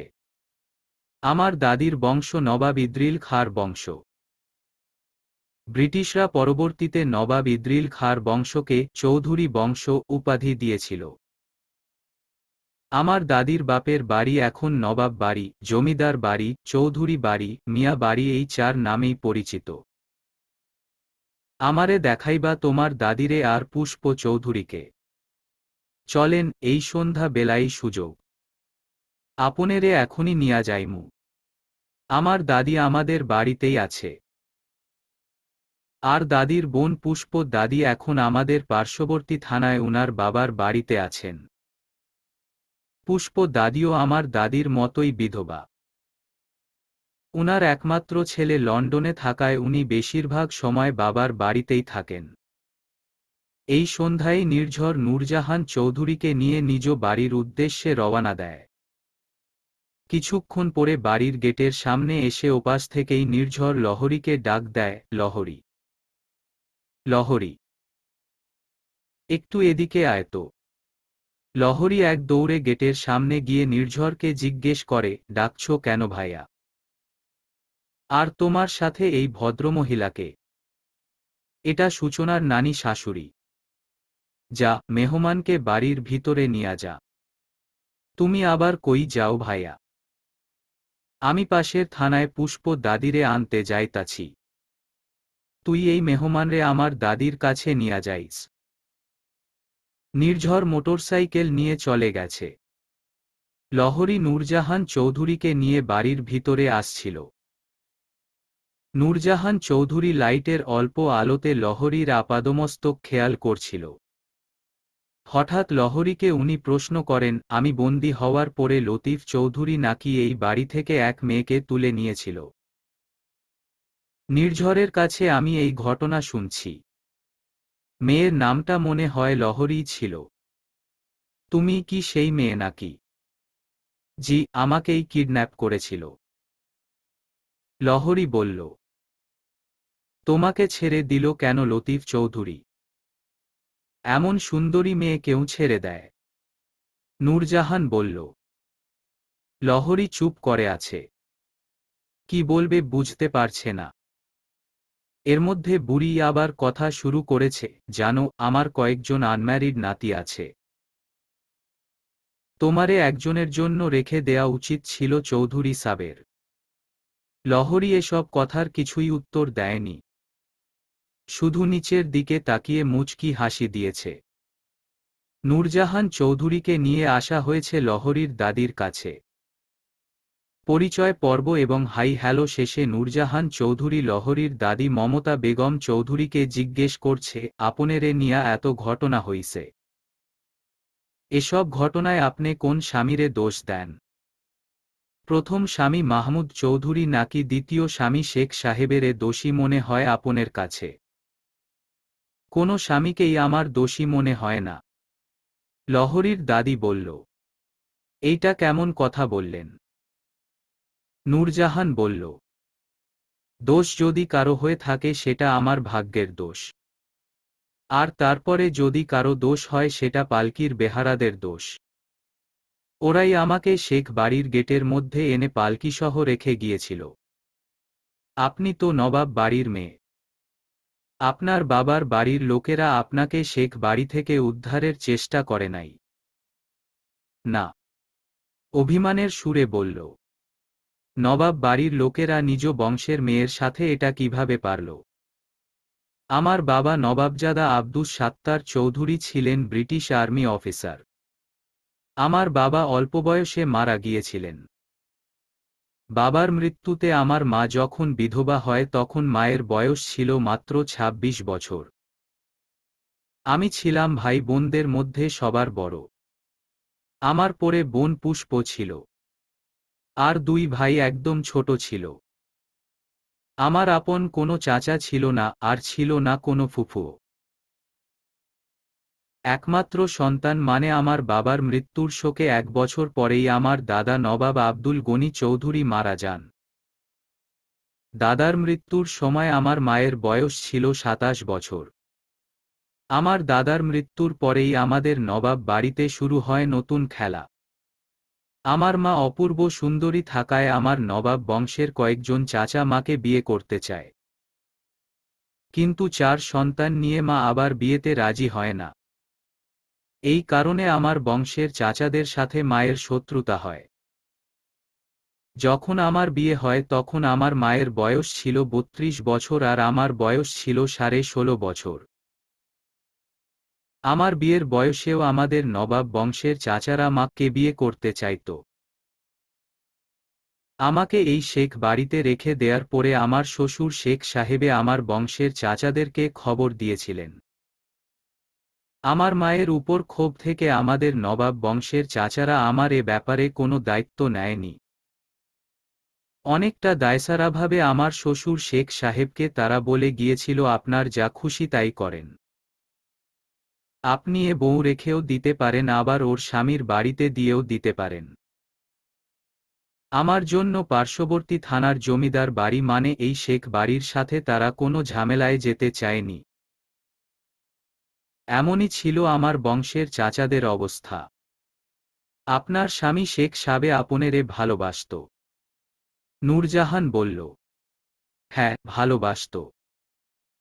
যারা অন্যের বউ রেখে দেয় তারা অনেকটা অত্যাচারী হয়। আপনের স্বামী শেখ সাবের ভালোবাসা নিয়ে আমার সন্দেহ আছে। নূরজাহান বলল, আমারে বিয়ের সময় শেখ সাহেব কলকাতা বিশ্ববিদ্যালয়ের ছাত্র ছিল, কিন্তু বিয়ের পরে আর লেখাপড়া করতে যায় নাই। আমার শ্বশুর শাশুড়ি শেখ সাবেরে বলছিল কলকাতায় লেখাপড়া করতে ফিরে যেতে। আমিও অনেকবার তাকে লেখাপড়া করতে চলে যেতে বলছিলাম, কিন্তু শেখ সাবে আমার চিন্তায় আর কলকাতায় লেখাপড়া করতে যায় নাই। শেখ সাবে বলতো, আমি পড়তে গেলেই চৌধুরী বাড়ির লোকেরা এই বউ নিয়া যাইব। তাইলে তো শেখ সাবে আপনেরে ভালোই বাসত। নূরজাহান বলল। এর মধ্যেই পুষ্প চৌধুরীকে নিয়ে নির্ঝর এসে হাজির হয়। এসেই নির্ঝর নূরজাহান চৌধুরীকে বলে, আমার দাদির স্বামী তাকে ভালোবাসত কিনা সেটা চিন্তা না করে আপনের নিজের স্বামীর চিন্তা করেন। আপনের নিজের স্বামী তো আপনেরে ভালোবাসে না। তোমারে কে কইছে যে আমার স্বামী আমারে ভালোবাসে না? নূরজাহান বলল, আপনের স্বামী যদি আপনেরে ভালোবাসত তবে আপনেরে নেয়ার জন্য হলেও আমার বউ ফেরত দিয়ে দিত। নির্ঝর বলল, তুমি ঠিকই কইছো শেখ সাব। বুইরা বেটায় তাইলে আমারে আসলেই ভালোবাসে না। বুইরা ব্যাটারে এমন শিক্ষা দিমু আমি, আমারে ভালোবাসব না। এইবার ওনার খবর আছে। নূরজাহান বলল। নির্ঝর চলে যায়। নূরজাহান চৌধুরী পুষ্প চৌধুরীকে পা থেকে মাথা পর্যন্ত পর্যবেক্ষণ করতে থাকে। এরপরে নূরজাহান চৌধুরী বলে, আপনারা এত সুন্দর। আপনাদের মতো এত সুন্দর মানুষ আমি জীবনে কোনোদিন দেখি নাই। পুষ্প চৌধুরী উত্তর দেয়, নবাবজাদিরা এমনই সুন্দর হয়। আমার স্বামী লতিফ চৌধুরীর সাথে আপনের প্রেম ছিল পুষ্প চৌধুরী? না, কখনো না।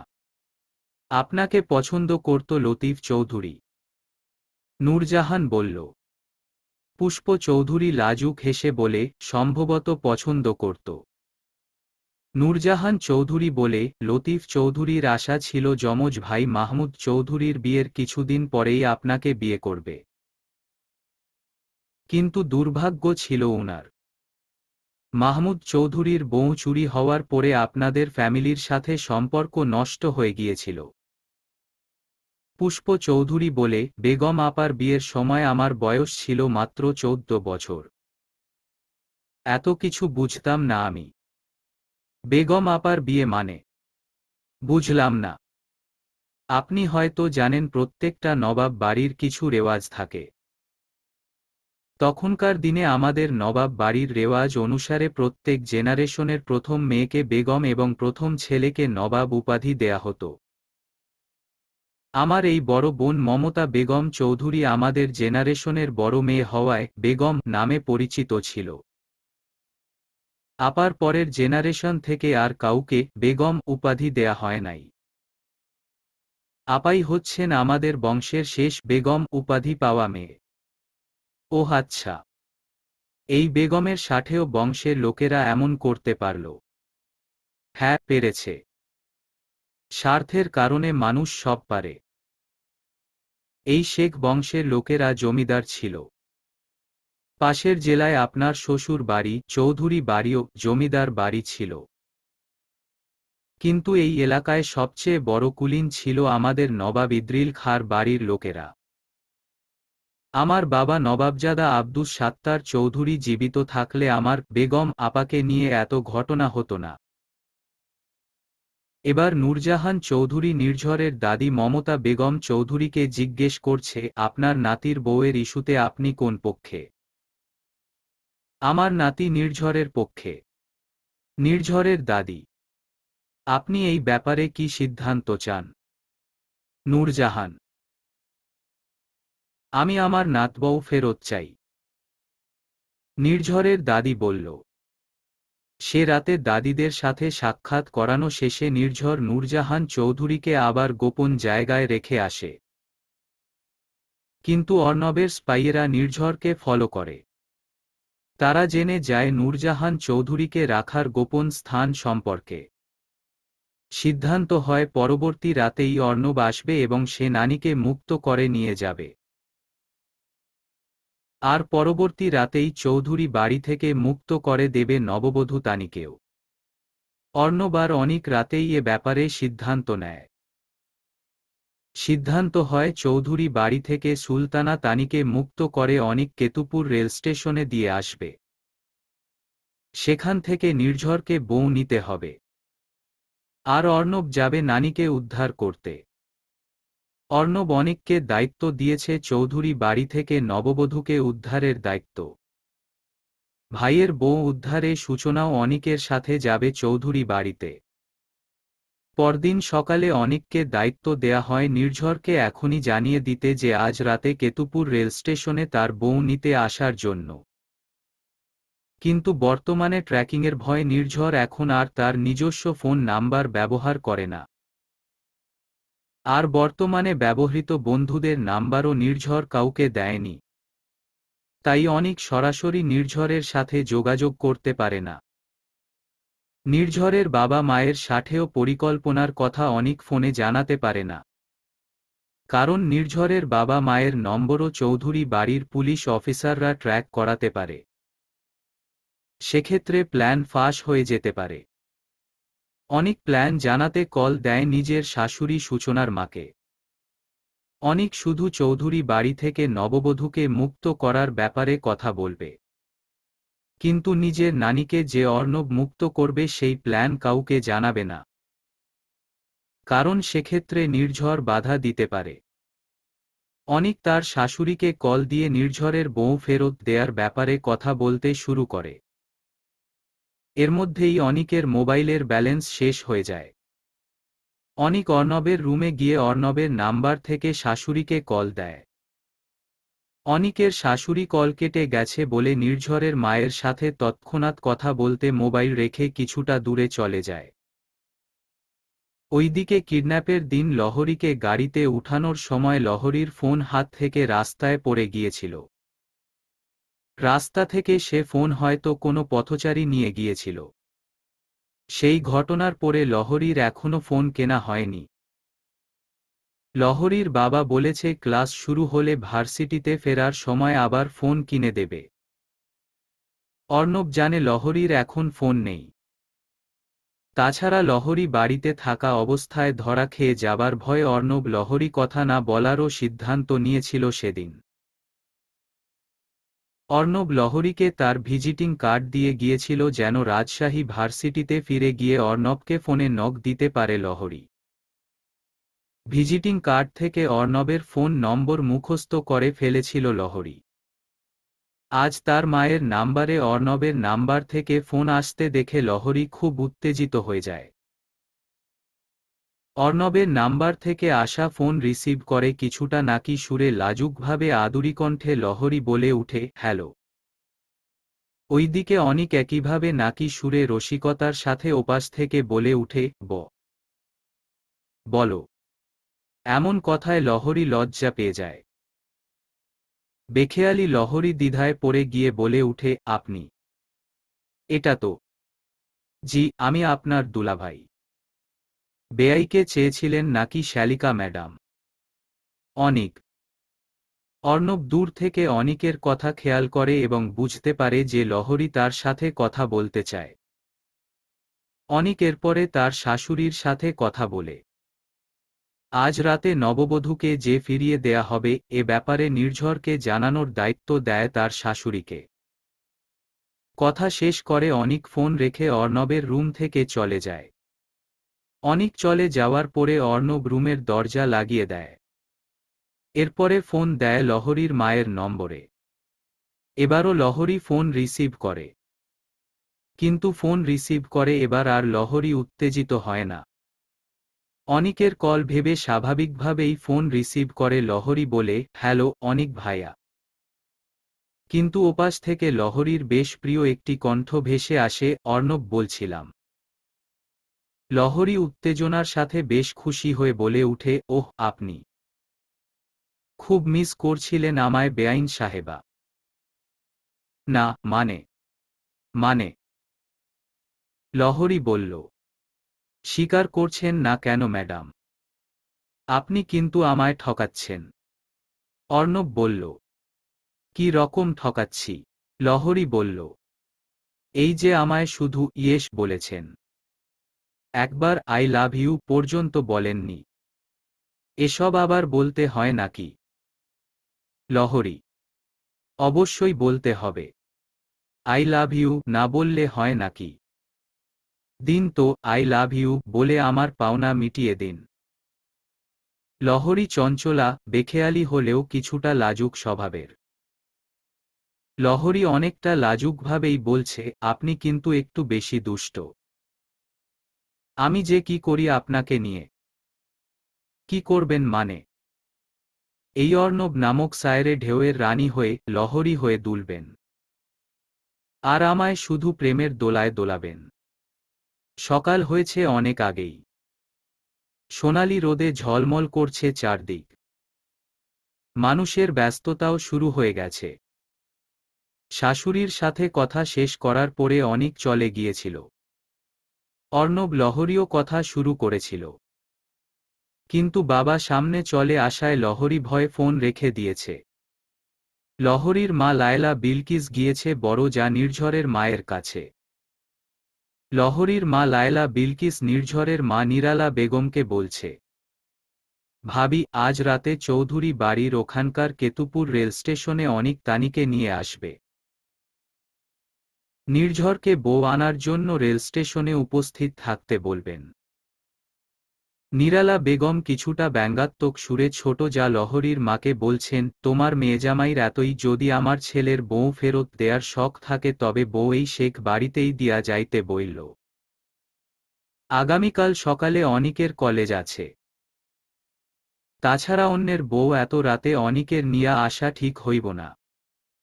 নির্ঝরের বউ নির্ঝরকেই আনতে হইব। লহরীর মা, আমার ছেলের বউ আনার জন্য আমার চেয়ে দরদ দেখছি তোমারই বেশি। সমস্যা নাই। নির্ঝর রে আমি জানায়া রাখমু। তুমি যাইতে পারো এখন।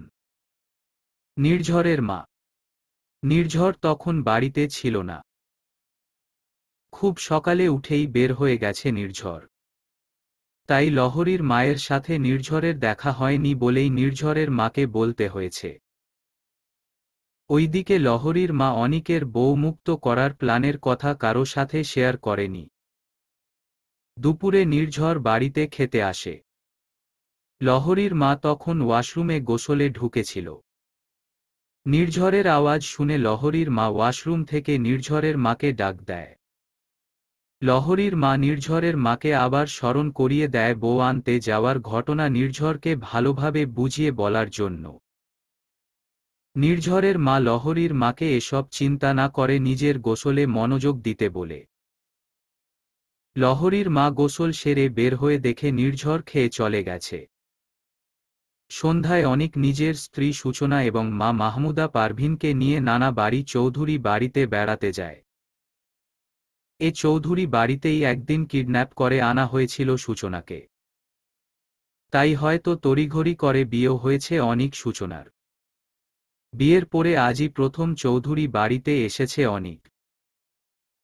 সূচনা সবই জানে যে আজ রাতে শেখ বাড়ির নববধূকে মুক্ত করার জন্যই তারা এসেছে। কিন্তু অনিকের মা মাহমুদা পারভীন এসবের কিছুই জানে না। অনিক অর্ণব মাকে কিছু না জানানোর সিদ্ধান্ত নিয়েছে। কারণ মা নববধূকে তার বাপের বাড়িতে রেখে দেয়ার পক্ষেও থাকতে পারে। তাই অনিক অর্ণব মাকে কিছুই জানায়নি। অনিক মাকে নিয়ে এসেছে মূলত চৌধুরী বাড়ির মানুষকে কথাবার্তায় ব্যস্ত করে রাখতে। কারণ অনিকের মা বাবার বাড়ি এলে খুব খোশগল্পে মেতে থাকেন। যদিও অনিকের নানি এখন শেখ বাড়ির লোকের হাতে বন্দী, তাই অনিকের মায়ের মন খারাপ। এই সময়ে পুত্রবধূ সূচনাকে নিয়ে অনিকের মা কিন্তু বাপের বাড়িতে আসতে চায়নি। বউ নিয়ে নানা লতিফ চৌধুরীকে দেখতে আসবে বলে অনিক খুব করে বায়না ধরেছিল আজ মায়ের কাছে। অর্ণবও ছিল অনিকের পক্ষে। শেষ পর্যন্ত অনিকের মা রাজি হয় পুত্র এবং পুত্রবধূ সূচনাকে নিয়ে বাপের বাড়ি আসতে। নির্ঝর রাতেই আসবে বউ উদ্ধার করে নিয়ে যেতে। নির্ঝর নিরাপত্তার জন্য আজও দলবল নিয়ে আসবে। কিন্তু আজ এক অদ্ভুত বায়না ধরেছে নির্ঝর। গতবার চৌধুরী বাড়ি আক্রমণের সময় বন্ধু সুখিন আহত হয়েছিল। না জেনেই সুখিনকে ফেলে গিয়েছিল তারা। এবার নির্ঝর আর সে ধরনের ভুল করতে চায় না। নির্ঝর এবার সাথে করে নিতে চায় ফুফাতো ভাই ডাক্তার সৌরভকে। বউ ফিরিয়ে আনতে গিয়ে কোনো বন্ধু বান্ধব আহত হলে ডাক্তার সৌরভ প্রাথমিক চিকিৎসা দিতে পারবে। সৌরভ খুবই ভদ্র ছেলে। জীবনে কোনোদিন কোনো মারামারি অভিযানে যায়নি সৌরভ। বিসিএস স্বাস্থ্য ক্যাডারে পাশ করে সদ্য উপজেলা স্বাস্থ্য কমপ্লেক্সে যোগদান করেছে সৌরভ। নিজ এলাকার উপজেলা স্বাস্থ্য কমপ্লেক্সে পোস্টিং হয়েছে বলে সৌরভের পরিচিতিও আছে ভালো। দিনের বেলায় উপজেলা স্বাস্থ্য কমপ্লেক্সে ডিউটি করে, সন্ধ্যায় স্থানীয় বেসরকারি হসপিটালে চেম্বারও করছে সৌরভ। এই ব্যস্ত ডাক্তার ফুফাতো ভাইকেই আজ সাথে নিতে চায় নির্ঝর। কিন্তু ডাক্তার সৌরভ কিছুতেই এসব ঝামেলায় যাবে না। কিন্তু মামাতো ভাই নির্ঝর রাগ দেখিয়ে সৌরভকে বলেছে, আজকে সেখানে গিয়ে কারো অসুস্থতার জন্য আমার বউ যদি ফেরত আনতে না পারি তাইলে তুইও দায়ী থাকবি সৌরভ। শেষ পর্যন্ত নির্ঝরের অভিমানের কাছে নতি স্বীকার করেছে সৌরভ। রাজি হয়েছে মামাতো ভাই নির্ঝরের সাথে যেতে। তার মামাতো ভাই নির্ঝরও তো যোগ্যতায় কম নয়। সৌরভের সাথে নির্ঝরের পার্থক্য হল বেচারা নির্ঝর 7 বছর প্রেম করে বিয়ে করেছিল।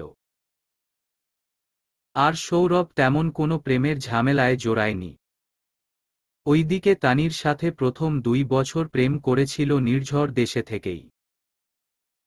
এরপরে 5 বছরের জন্য গ্র্যাজুয়েশন এবং পোস্ট গ্র্যাজুয়েশন করতে লন্ডনে চলে গিয়েছিল। লন্ডনে বসেও মোবাইল ফোনে তানির সাথে প্রেম টিকিয়ে রেখেছিল নির্ঝর।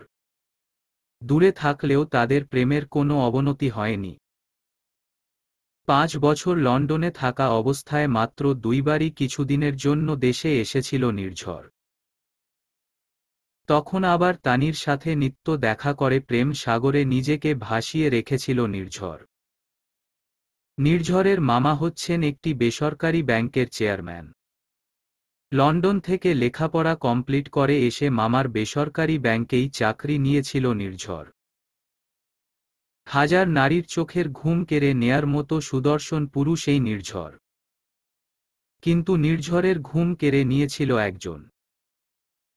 সে তার প্রিয়তমা তানি।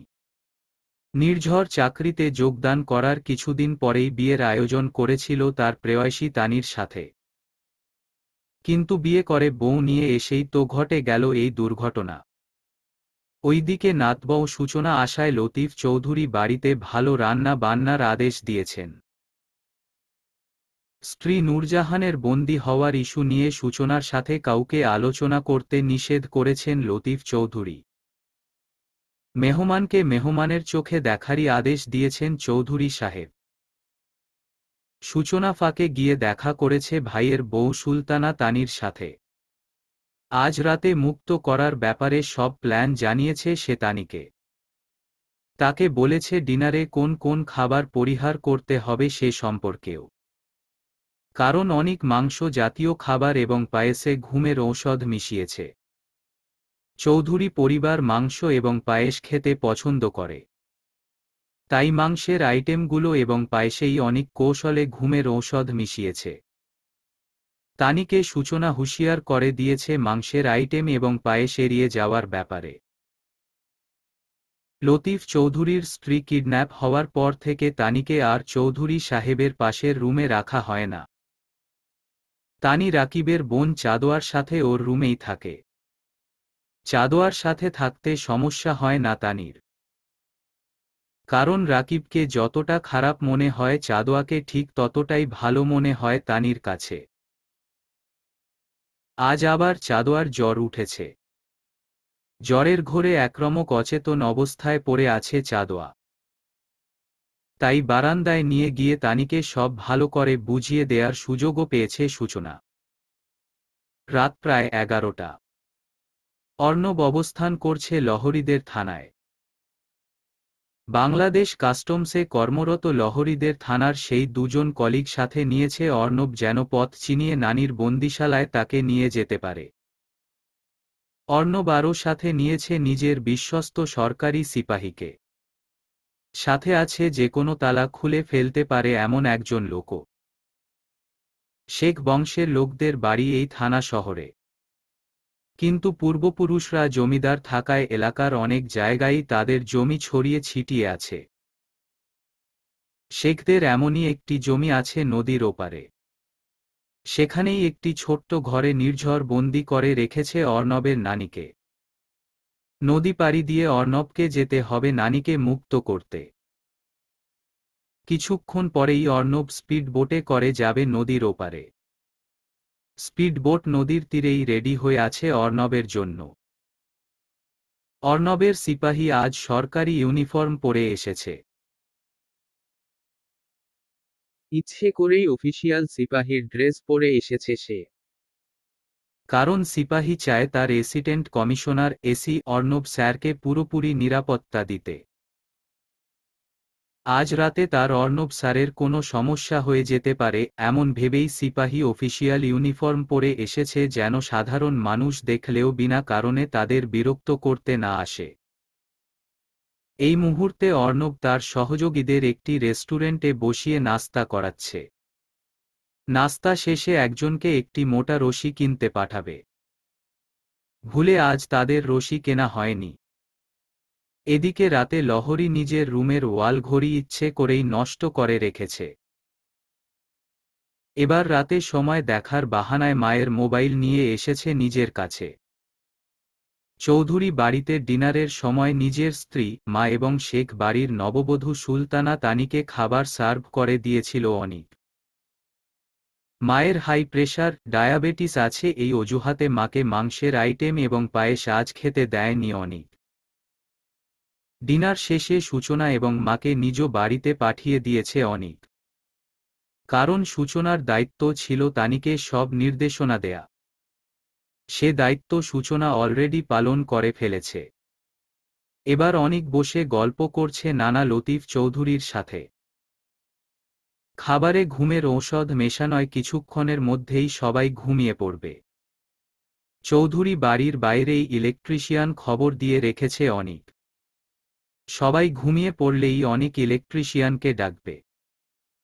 সে এসে বিদ্যুতের লাইন কেটে দেবে। অনিক অন্ধকারে তানিকে মুক্ত করে নিয়ে যাবে। কারণ অনিক চায় না কোনো ক্যামেরায় প্রমাণ থাকুক যে নববধূকে নানা বাড়ি থেকে সে নিজেই মুক্ত করেছে। অনিকের প্ল্যান হচ্ছে সে চৌধুরী বাড়ি থেকে অন্ধকারে দূরে গিয়ে দাঁড়াবে। আর সূচনা তানিকে নির্দেশ দিয়ে গেছে অন্ধকার হলেই সেখানে অনিকের কাছে পৌঁছে যেতে। লহরী শুয়ে শুয়ে ছটফট করছে অর্ণবের সাথে কোনোভাবে যোগাযোগ করার জন্য। অর্ণবের সাথে খুব ভাব বিনিময় করতে ইচ্ছে করছে আজ লহরীর। অর্ণবের সাথে প্রেম করার জন্যই তো মায়ের কাছ থেকে বাহানা করে মোবাইল নিয়ে এসেছে লহরী। এখন প্রেম না করে সে থাকবে কি করে? তাই লহরী এবার অর্ণবকে টেক্সট দিয়েছে, মায়ের মোবাইলটা আমার কাছে এনে রেখেছি, তবে কথা বলা যাবে না, পাছে কেউ শুনে ফেলতে পারে, আজ চ্যাটিং করা যাবে। অর্ণব টেক্সট সিন করে লহরীকে রিপ্লাই দিয়েছে, তাই নাকি? তা এখন কি করছে আমার ম্যাডাম ভোলাভালা? আপনার জন্য অপেক্ষায় ছিলাম। লহরী বলল, আমার ম্যাডাম এত অপেক্ষা করে আমার জন্য? অর্ণব বলল, আপনার জন্যই তো অপেক্ষা করব, আমার আর আছে কে? লহরী বলল, তুমি কিন্তু আমায় পাগল করে দিচ্ছ লহরী। অর্ণব বলল, এমন পাগল প্রেমিক বেয়াই তো আমার দরকার। লহরী বলল, তা বেআইন সাহেবা, আপনি কিন্তু আমায় ঠকিয়েছেন, এখনো আই লাভ ইউ বলেননি কিন্তু আমায়। আমি তো মুখে বলতে পারবো না। লহরী, তাহলে লিখে দিন তো ম্যাডাম, আজ তো শুধু টেক্সটই চলবে। আই লাভ ইউ লিখে টেক্সট করুন তো আমায়। ইস, খুব শখ হয়েছে নাকি আই লাভ ইউ শোনার জন্য? লহরী, আমার পাওনা আদায় করার শখ আমার থাকবে না, দিন তো, আমার পাওনা মিটিয়ে দিন। অর্ণব, লহরী কিছুক্ষণ টেক্সট দেয়া বন্ধ করে রেখেছে। লহরীকে টেক্সট করতে না দেখে অর্ণব টেক্সট করল, কি হলো ম্যাডাম, পাওনা চাইতেই পালিয়ে গেলেন নাকি আপনি? লহরী আজ আর অন্য কোনো রিপ্লাই দেয়নি, অর্ণবকে ডিরেক্ট টেক্সট দিয়ে দিয়েছে, আই লাভ ইউ। অর্ণব আজ জীবনের সবচেয়ে বেশি খুশি। ওইদিকে লহরীর ফোন বন্ধ করে বসে আছে। আজ ভীষণ লজ্জা লাগছে লহরীর কাছে। এত লজ্জা কেন লাগছে আজ লহরীর? লজ্জায় লহরী আজ আর কোনো টেক্সটই দেবে না অর্ণবকে। লহরী শপথ নিয়েছে আজ রাতে আর ফোন অনই করবে না সে। কিন্তু এই শপথ কতক্ষণের? বেচারি যে প্রেমে পড়েছে এখন। কিছুক্ষণের মধ্যেই ফোন অন করে দিয়েছে লহরী। ফোন নিয়ে লহরী দেখছে অর্ণব দুটো টেক্সট করেছে। তাকে লিখেছে, প্রণয়ের এক ভুবন সাজাতে চাই আমি তোমায় নিয়ে, সেই ভুবনে জড়িয়ে রেখো আমায় ভালোবাসায়, তোমার ভালোবাসার পরশেই আমি হারাতে চাই এই আমাকে। তুমি আমায় দিয়েছ মুগ্ধতা, আজ নেই কোনো মৌনতা, ভুলে গেছে আমি সব নিঃসঙ্গতা, ফেলে এসেছি সব নির্জনতা, তোমায় নিয়ে এ জীবনে পেতে চাই পূর্ণতা। অর্ণবের টেক্সট দেখে দুরু দুরু কাঁপছে লহরীর উরু উরু মন। লহরী আজ আর কিছু লিখতে চাচ্ছে না, কিন্তু একটি কথা না লিখলেই যে নয়, খুব দরকারি কথা যে এটা।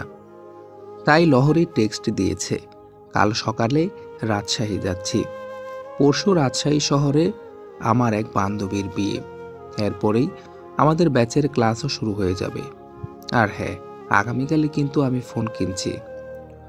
অর্ণব রিপ্লাই দিয়েছে, ঠিক আছে, সাবধানে যেও, ফোন কিনে আমায় কল দিও, বান্ধবীর বিয়েতে গিয়ে আবার আমায় ভুলে যেও না কিন্তু। আচ্ছা, যদি ভুলে যাই। তোমার পাঠানো আই লাভ ইউ কিন্তু আমি দলিল করে রেখে দিয়েছি, আমায় ভুলে গেলে এই দলিল দেখিয়ে নিয়ে আসবো তোমায়। ঠিক আছে, দলিল লাগবে না, আমায় নিয়ে কোনোদিনও ভয়ও পাবেন না, আপনাকে ক্ষণিকের জন্যও জীবনে আমি কখনো ভুলব না। I love you my darling, Arnab বলল। কিন্তু লহরীকে বলেনি যে সে লহরীদের থানায় আছে, এখানে এসেছে সে নানিকে উদ্ধার করতে। অর্ণব তার নানিকে উদ্ধার করে দেওয়ার শপথ করেই তো চৌধুরী বাড়ি থেকে সেই দিন ছাড়িয়ে এনেছিল লহরীকে। অর্ণব এখন স্পিড বোর্ডে আছে, হয়তো কিছুক্ষণের মধ্যেই সে মুক্ত করবে তার নানি নূরজাহান চৌধুরীকে। ঘুমিয়ে পড়েছে পুরো চৌধুরী বাড়ি। খাবারে ঘুমের ঔষধ মিশিয়ে সফল হয়েছে অনিক। অনিক আগেই তো ডেকে রেখেছিল ইলেকট্রিশিয়ানকে, এখন বিদ্যুতের লাইন কেটে দেওয়া হয়েছে। অন্ধকারেই অনিক গিয়ে দাঁড়িয়েছে চৌধুরী বাড়ির মোড়ে। এদিকে নববধূ তানিও বের হয়ে এসেছে অনিকের কাছে। অনিক তানিকে নিয়ে রওনা করেছে কেতুপুর রেল স্টেশনের উদ্দেশ্যে। সেখানে নির্ঝরের আসার কথা তানিকে ফিরিয়ে নিতে। চলবে।